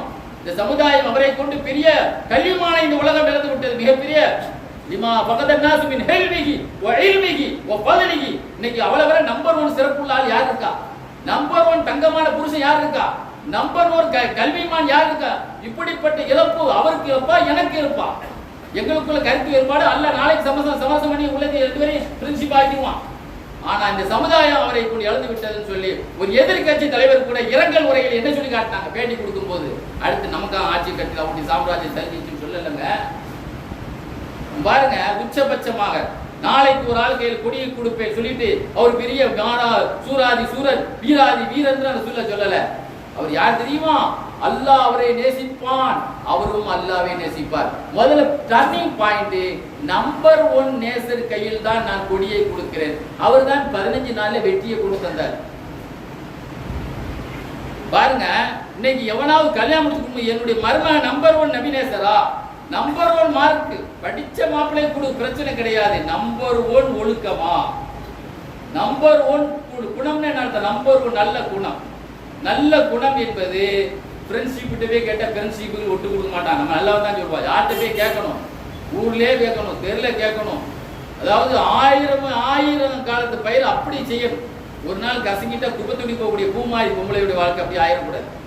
பார்த்தீங்கன்னு சொன்னா ரசூலுல்லாஹ்வுக்கு 20 பேர் இளைஞர்கள் இருப்பாங்களாம். சொல்வார்கள், அபூ சயீத் குத்ரி அந்த கூட்டத்தில் ஒரு ஆள் ஷிஃப்ட் முறையில் ரசூலுல்லாஹ்வுக்கு வேலை செய்யும். ஒரு ஆள் ஒரு இடத்துக்கு போன 20 பேர் ரசூலுல்லாஹ்வுக்கு பாடி கேட்டா எடுத்துக்கிட்டே இருக்கும். தபரானி இமாம் கிதாபில் எழுதியிருப்பாங்க 20 பேர். அதில் பார்த்தீங்கன்னு சொன்னா இப்னு மஸ்ஊத் இல்லாமல் அவங்க அந்த சிறுவருக்கு என்ன பேர் தெரியும்? அவருக்கு என்ன வேலை தெரியுமா? ரசூலுல்லாஹ் கிளம்பிட்டா உடனே என்ன செய்வாங்க? கம்பை தூக்கிடுவாங்க. முன்னால அப்படியே என்ன செய்வாங்க? கம்பை தூக்கிட்டு முன்னால நடந்து போயிட்டே இருப்பாங்க. ரசூலுல்லாஹ் எழுப்பிட்டா காலில் செருப்பை போட்டு விடுவாங்க. கீழே ரசூலுல்லாஹ் ஒரு இடத்துக்கு போன உட்காந்துட்டாலும் செருப்பு கழட்டி அவருடைய கையில சொல்லி உட்கார்ந்துருவாங்க. ரசூலுல்லாஹ் தனியா எங்கேயா போனா கூட ஒரு சப்போர்ட்டுக்கு கூட போவாங்க. இதுதான் யார் வேலை?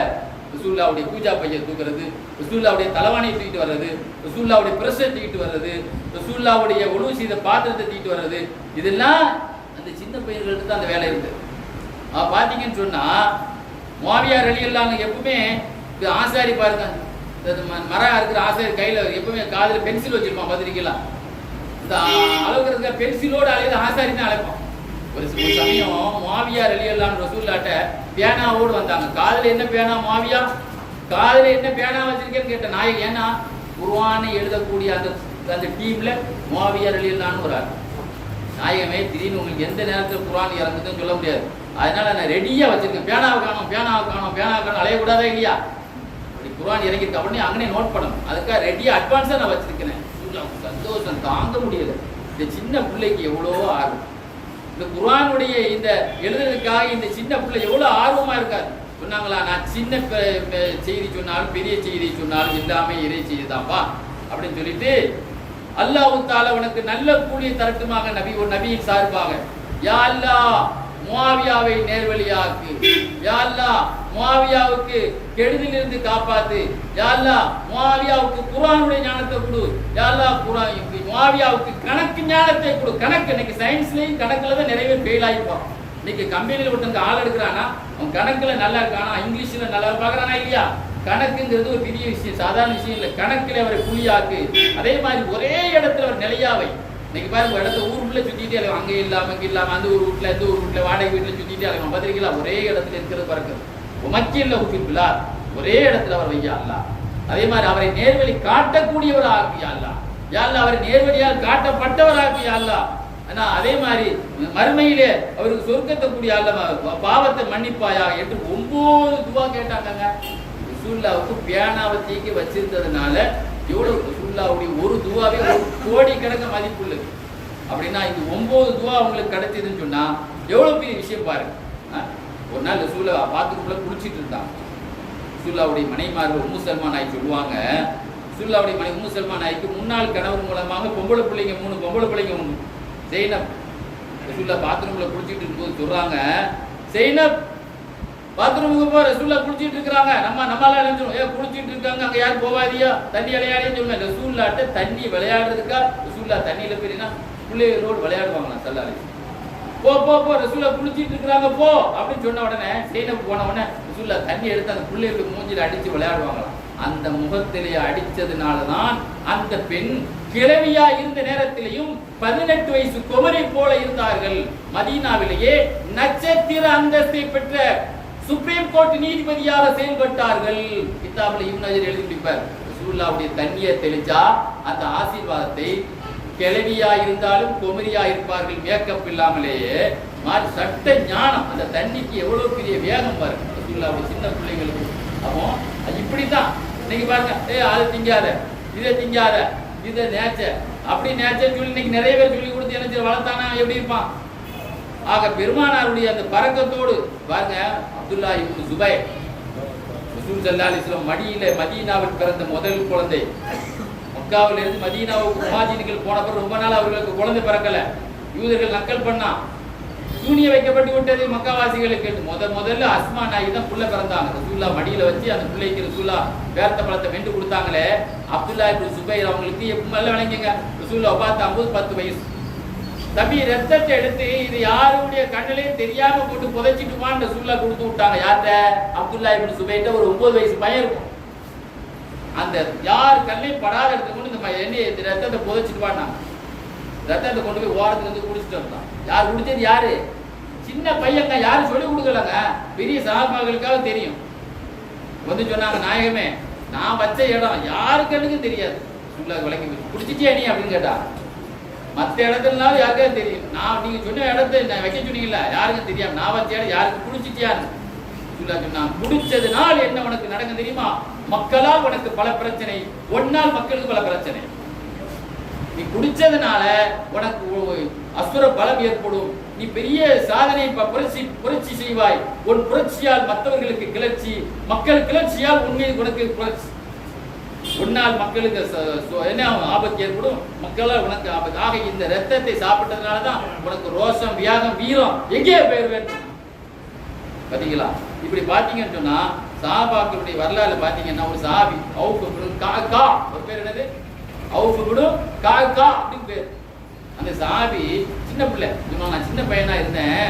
ரசூலுல்லாஹ் அந்த எல்லாத்துக்கும் பொன்னாடை வந்தது, எல்லாத்துக்கும் பெரிய ஆட்களுக்கு எல்லாம் டபுள் கொடுத்தாங்க. பெரிய ஆட்கள் ஆலிம்சாமாருக்கெல்லாம் 2 கொடுக்குறாங்களா, அதே மாதிரி பெரிய ஆட்களுக்கு எல்லாம் 2, சின்ன பிள்ளைகளுக்கு எல்லாம் ஒரு துண்டு, சின்ன பிள்ளைகளுக்கு, பெரிய ஆளுக்கு 2 துண்டு கொடுக்கப்பட்டது. ஒரு நாள் ரசூலுல்லாஹ்வுடைய சபையில நான் வந்தேன், 2 துண்டு போட்டிருந்தேன் நான். இப்போ ரசூலுல்லாஹ் கேட்டாங்க, பெரிய ஆளுக்குலாம் தானே 2, உனக்கு 1 தானே, உனக்கு எதுக்கு 2ன்னு கேட்டேன். நாயகமே ஒரு ஆளு வித்துட்டாரு, அவர்கிட்ட இருந்து நான் வாங்கிட்டேன். வித்துட்டாரா அந்த ஆளு? அதாவது என்னுடைய பரக்கத்தை வித்துட்டாரா? உண்மையிலேயே காசு கொடுத்து நீ வாங்கியிருக்க பாரு அந்த பரக்கத்தை, இதுதான் நீ பரக்கத்தை அனுபவிக்க தகுதியானவன் நீ தான். அந்த ஆள் தகுதி இல்லாதவன் தான். சின்ன பிள்ளைகள் கூட எவ்வளவு பெரிய பாக்கியம் பாருங்க. ஒரு சின்ன பையன், அன்சாரிகளை சார்ந்த ஒரு சின்ன பையன் ரசூலுல்லாஹ்ட்ட கடலை சாப்பிட்டு இருந்தாங்களாம். சல்லாலி இது மாதிரி ஒரு பட்டாணி மாதிரி ஒரு பொடிச்சு சாப்பிடுவோம்ல, அது மாதிரி சாப்பிட்டு இருக்கும்போது அபூ முஸாப், அந்த சின்ன பையனுக்கு பேர் எழுதுறாங்க அபூ முஸாப். அந்த பையன் என்ன கேட்கிறாரு தெரியும்? நாயகமே உங்கள்கிட்ட ஒரு உதவி. என்ன உதவி? உங்களோடு உதுவுல்லா எனக்கு ஒரு துவா செய்யுங்க. என்ன துவாப்பா? உதுவுல்லாக எதுகுலில் ஜன்னாமாக்க, உங்களோடு நான் சொர்க்கத்துல இருக்கணும், அதுக்கு துவா செய்யுங்க. யார் உனக்கு சொல்லி தந்ததுன்னு கேட்டாங்க சல்லாலி. இப்படி ஒரு பேச்சு சுச்சியே தட்டுறாரு. எந்த சுச்சியே தட்டுறாரு? உங்களோடு எனக்கு சொர்க்கத்துல தரணுங்கிறது ஒரு சின்ன பையன் சொல்லிக்கிறா. உங்க வாப்பா சொல்லி தந்தாரா, உம்மா சொல்லி தந்தாரா, யாரப்பா சொல்லி தந்தது? சுயமா சிந்திச்சு சொல்ற நாயகமே. அப்படியா? நான் ஒன்னு சொல்றேன், நீ செய்தா உனக்கு அந்த சான்ஸ் கிடைக்கும். இன்னிய அழைக்க உன் மேல அதிகமா கசருக்கு சுஜூத், நிறைய நபில் தொழணும், தொழணும், தரக்க தொழணும், ஆபாபின் தொழணும், பிதிர் தொழணும், நிறைய நபில் தொழணும். நிறைய தொழுதா நம்ம கூட சொர்க்கத்துல சான்ஸ் கிடைக்குமா?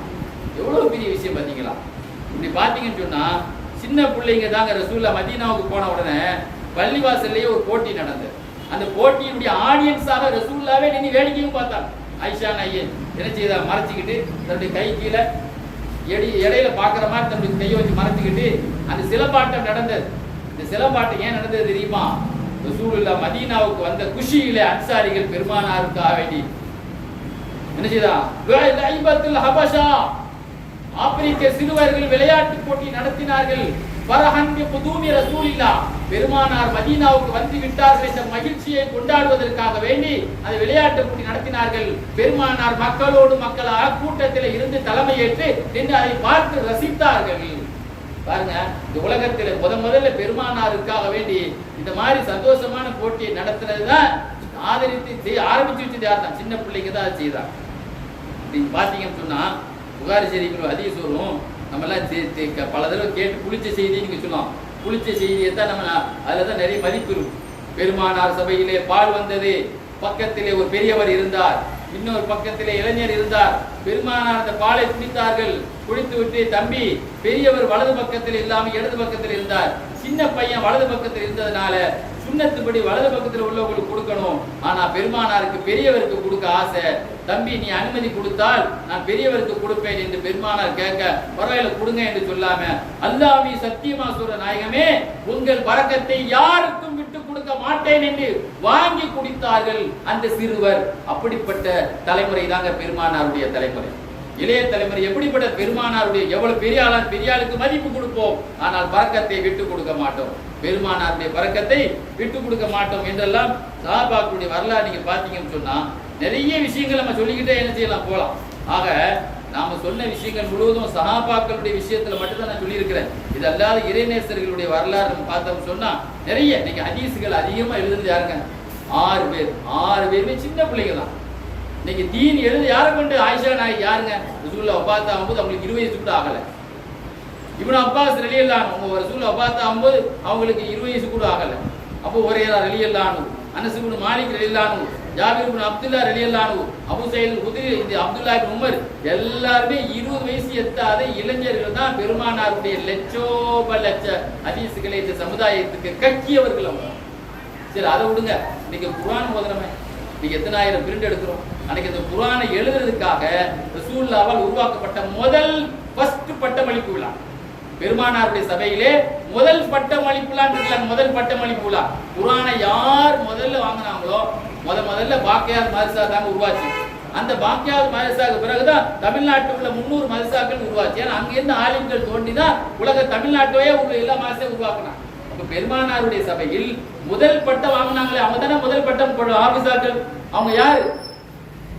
சொன்னாங்க, குர்ஆனை 4 ஆபிகளிடத்திலே கேட்டு தெரியுங்கள், என்னை போல ஜிப்ரீல் எனக்கு ஓதி காட்டுவது போல நீங்கள் குர்ஆனை ஓத வேண்டுமானால் அப்துல்லா இப்னு மஸ்ஊதிட்டே கேளுங்கள், அபூ ஸைதுல் அன்சாரிட்டே கேளுங்கள், முஆத் இப்னு ஜபல்ட்டே கேளுங்க, ஸைத் இப்னு சாபித்திட்டே கேளுங்கன்னு சொன்னாங்களே. இந்த 4 பேருமே சின்ன பிள்ளை.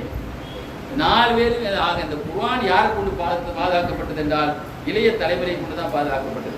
இப்படி நம்ம சொல்லிக்கிட்டே போலாங்க. பெருமானார் ஸல்லல்லாஹு அலைஹி வஸல்லத்தினுடைய அந்த பெருமானாருடைய பிளஸ் பாயிண்ட், பெருமானாருடைய வெற்றிக்கு காரணமா இருந்தவர்கள் அத்தனை பேரை எடுத்துக்கிட்டா இஸ்லாமிய வரலாறிலேயே இளைய தலைமுறை மூலமாக தான் இந்த தீன் பாதுகாக்கப்பட்டது என்பதை நாம் தெளிவாக சொல்ல முடியும். ஒரே ஒரு செய்தியை சொல்லி நிறைவுக்கு வர்றேன். பெருமானார் ஸல்லல்லாஹு அலைஹி வஸல்லம் இஸ்லாத்தை பகிரங்கமா பேசுறதுக்கு முந்தி ஒரு வீட்டுக்குள்ள வச்சுதான் பயான் நடந்தது. பள்ளியாசல்ல காபாவில் நடத்த முடியாத காலகட்டத்தில் ஒரு வீட்டுக்குள்ள வச்சு நபீன் பிரச்சாரம் பண்ணாங்க, இருட்டு பிரச்சாரம். அந்த இருட்டு பிரச்சாரத்துல தான் அர்க்கம் ரலியல்லாஹு அன்ஹு வீட்டுல தான் நடந்தது. அங்கேயே ஒரு மதரசாவும் நடந்தது. அந்த மதரசாவில முதல்ல ஓதனவர் அபூ குர்சாஃபா என்ற ஒரு அனாதை சிறுவர். சொல்லுவாங்க, அபூ குர்சாஃபா எங்க பாப்பா கிடையாது, எங்க பெரியமா எங்க அம்மா இந்த 2 பேர்கிட்ட நான் அனாதையா இருந்தேன். சில ஆடுகளை மேய்க்கிறதுக்காக கிளம்பினேன். எங்க சின்னம்மாவுக்கு ரசூலுல்லாஹ்னா ரொம்ப பிடிக்காது. மகனே இந்த முகம்மது இருக்கிற வழியை போயிடாதப்பா, அவரு மோசமான ஆளுப்பா, அவருக்கு வழியில போயிடாதப்பா அப்படின்னு சொல்லி எச்சரிக்கை பண்ணி சின்னம்மா அனுப்புனாங்க. நான் வந்தேன். பெருமானாருடைய பயான் நடந்தது. ஆடுகளை ஒரு பக்கம் பத்தி விட்டுட்டு நான் பயான்ல போய் உட்காந்து ரசூலுல்லாஹ்வுடைய பயான் மதரசா நடக்குது. அதான் நான் கேட்டேன். ஆடு மேய்க்கல. சாயந்தரம் ஆடை கொண்டு வந்தேன். ஆடு மேயவில்லை, ஒண்ணும் இல்லை, பாலும் இல்லை. என்னப்பா காஞ்சி வந்திருக்க? எனக்கு தெரியல, என்னன்னு தெரியல அப்படின்னு சமாளிச்சுட்டேன். 2ஆவது நாள் முகம்மதுடைய வழியில போயிடாதப்பா. 2ஆவது நாளும் போனேன். ரசூலுல்லாஹ்வுடைய வழியில ரசூலுல்லாஹ்வுடைய மதரசா நடந்து கொண்டு இருந்தது. நான் ஆடை ஒரு பக்கம் பத்தி விட்டு நான் அங்கே போய் உட்கார்ந்தேன். பார்த்தேன், ஆகா என்ன அழகான தேன் தெவிட்டாத தேன் அமுது. பெருமானாருடைய பொக்கிஷ் ரசூலுல்லாஹி ஸல்லல்லாஹு அலைஹி வஸல்லம் வந்து சஹாபாக்கள் முன்னால சூரத்து பக்ரா ஓதுனாலோ சூரத்து ஆல இம்ரான் ஓதுனாமால கையை ஊத்திட்டு ஓடிடுவான். இமாம் ஓதுனா கிரகணத்துல ஓதுனா அப்படி கீழே உட்கார்ந்துருவான். நிறைய பேர் ரசூலுல்லாஹ் ஓதுனா தன்னையே அறியாம சஹாபாக்கள் அப்படி இருப்பான். அப்படிப்பட்ட அந்த ஓதல்ல ஸல்லல்லாஹு அலைஹி வஸல்லம் அந்த அளவுக்கு அந்த பேச்சுல கவர்ந்து அவங்க சொல்றாங்க, 3ஆவது நாள் இஸ்லாத்துக்கு வந்துட்டேன்.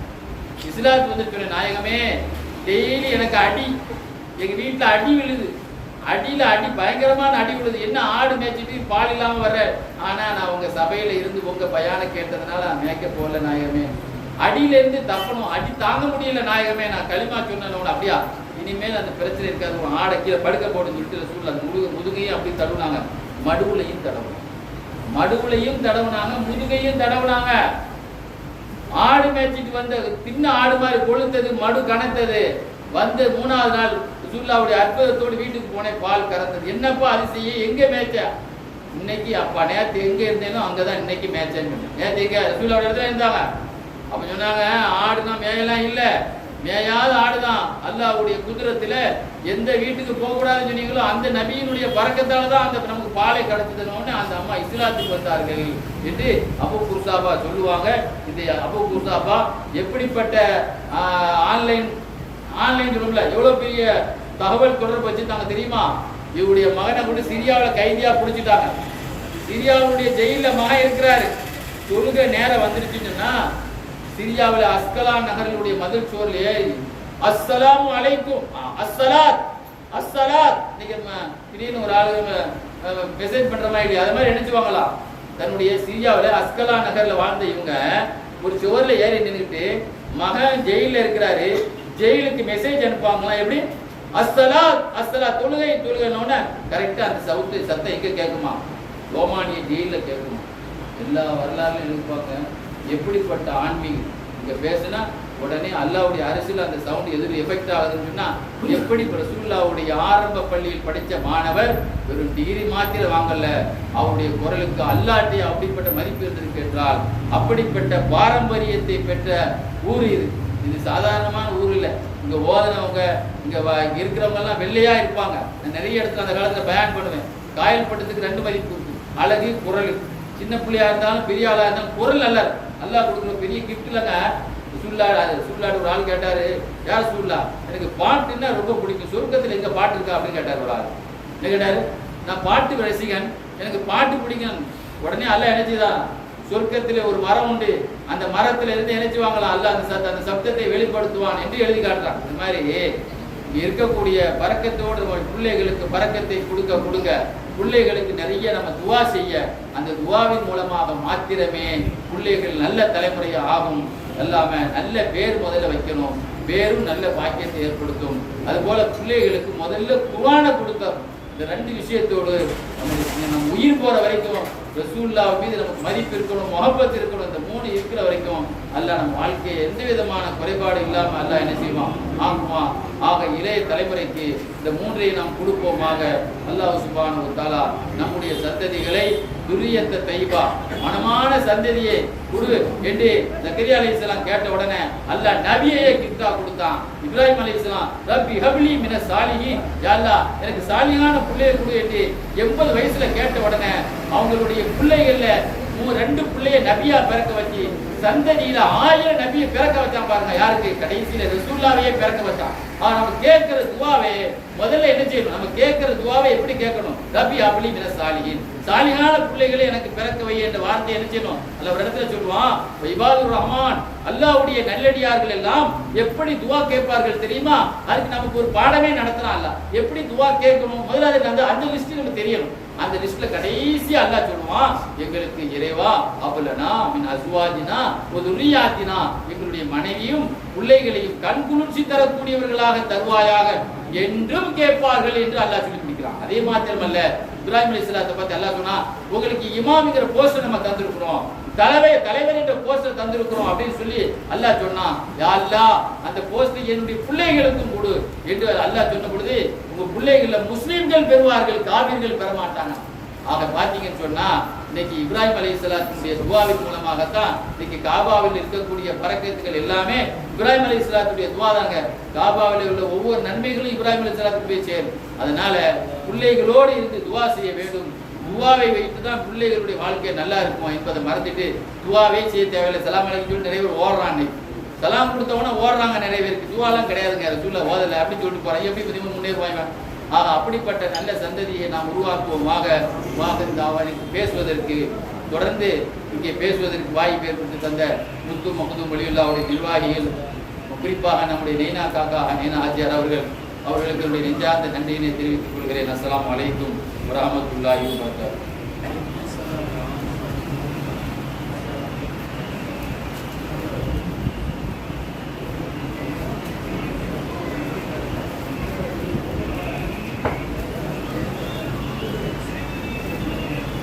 அஸ்ஸலாமு அலைக்கும் வரஹ்மத்துல்லாஹி வபரகாத்துஹு. மகான் ஷஹீதுல் மதனி முத்து மஹ்தூம் வலியுல்லாஹ் ரலியல்லாஹு தஆலா அவர்களுடைய உருஸ் முபாரக்கை முன்னிட்டு நடைபெறுகின்ற தொடர் சொற்பொழிவின் 2ஆம் நாளான இன்று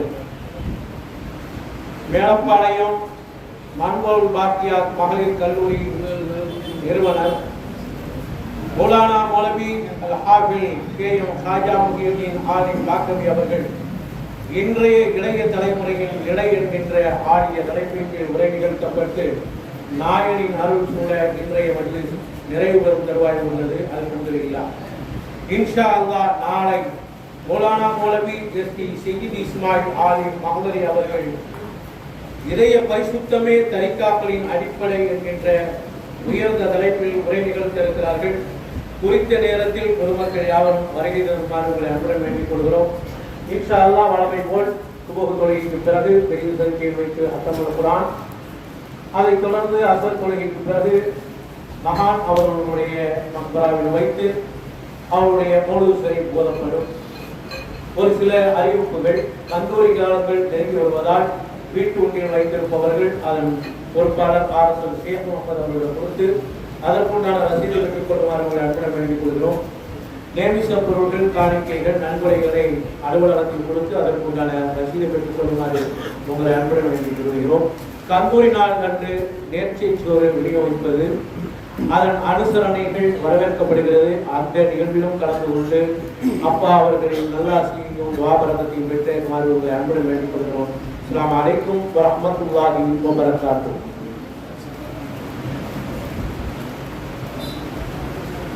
محمد النبي المصطفى احمد المصطفى محمود عبد الله محمود مصطفى صلى الله عليه وسلم. الفاتحه.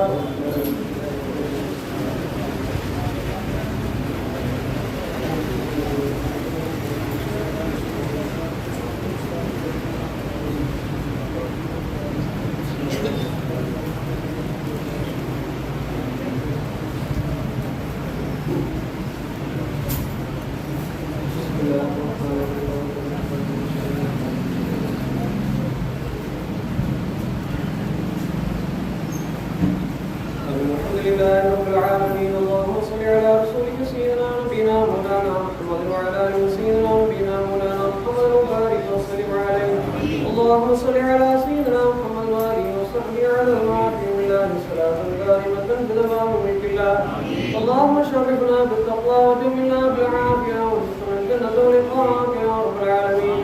اللهم يا مقلب القلوب ثبت قلوبنا على دينك وطاعتك وايمانك واسلامك ومحبتك ومحبة رسولك وتوحيدك يا الله.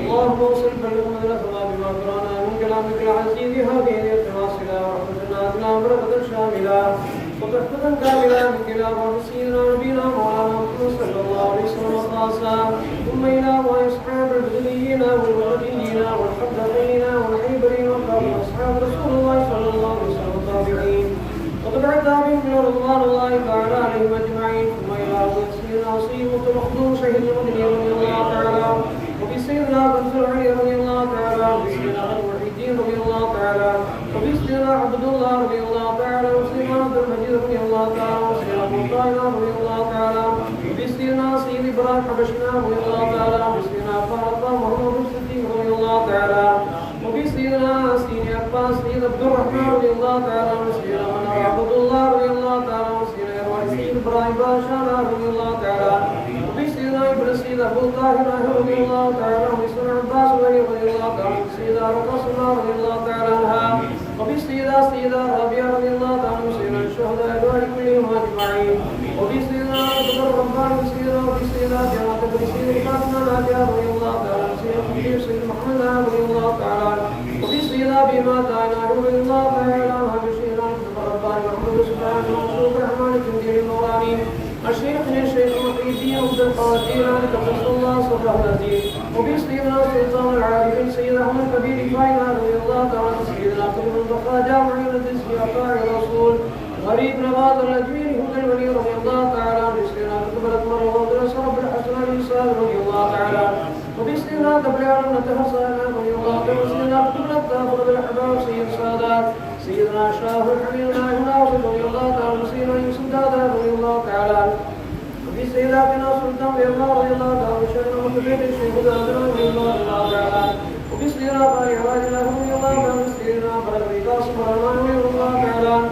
وبسيدنا شيخ عبد القادر رضي الكبير رضي الله تعالى وسيدنا عبد القادر الصغير رضي الله تعالى وبأشياخنا كل ولي الله تعالى بهم أجمعين اللهم بلغ مرادنا ومراد المسلمين وحاجاتنا وحاجات المحتاجين اللهم بارك حاجتنا وحاجاتنا في الدين والدنيا والآخرة إنك على كل شيء قدير ربنا هب لنا من أزواجنا وذرياتنا قرة أعين واجعلنا للمتقين إماما ربنا آتنا في الدنيا حسنة وفي الآخرة حسنة وقنا عذاب النار وأدخلنا الجنة مع الأبرار برحمتك يا عزيز يا غفار يا أرحم الراحمين ربنا اغفر لي ولوالدي وللمؤمنين يوم يقوم الحساب ربنا اغفر ارحمهما كما ربياني صغيرا ربنا تقبل دعاءنا إنك أنت السميع العليم وتب علينا يا مولانا إنك أنت التواب الرحيم وصلى الله تعالى وسلم على خير خلقه سيدنا محمد وعلى آله وصحبه وأهل بيته وأوليائه وأمته أجمعين سبحان ربك رب العزة عما يصفون وسلام على المرسلين والحمد لله رب العالمين سبحان ربك رب العزة عما يصفون وسلام على المرسلين والحمد لله رب العالمين آمين آمين آمين بفضلك سبحان ربك رب العزة عما يصفون وسلام على المرسلين والحمد لله رب العالمين رضي الله عن الشهيد رضي الله عن المداني رضي الله عن الشهيد رضي الله عن المداني رضي الله عن الشهيد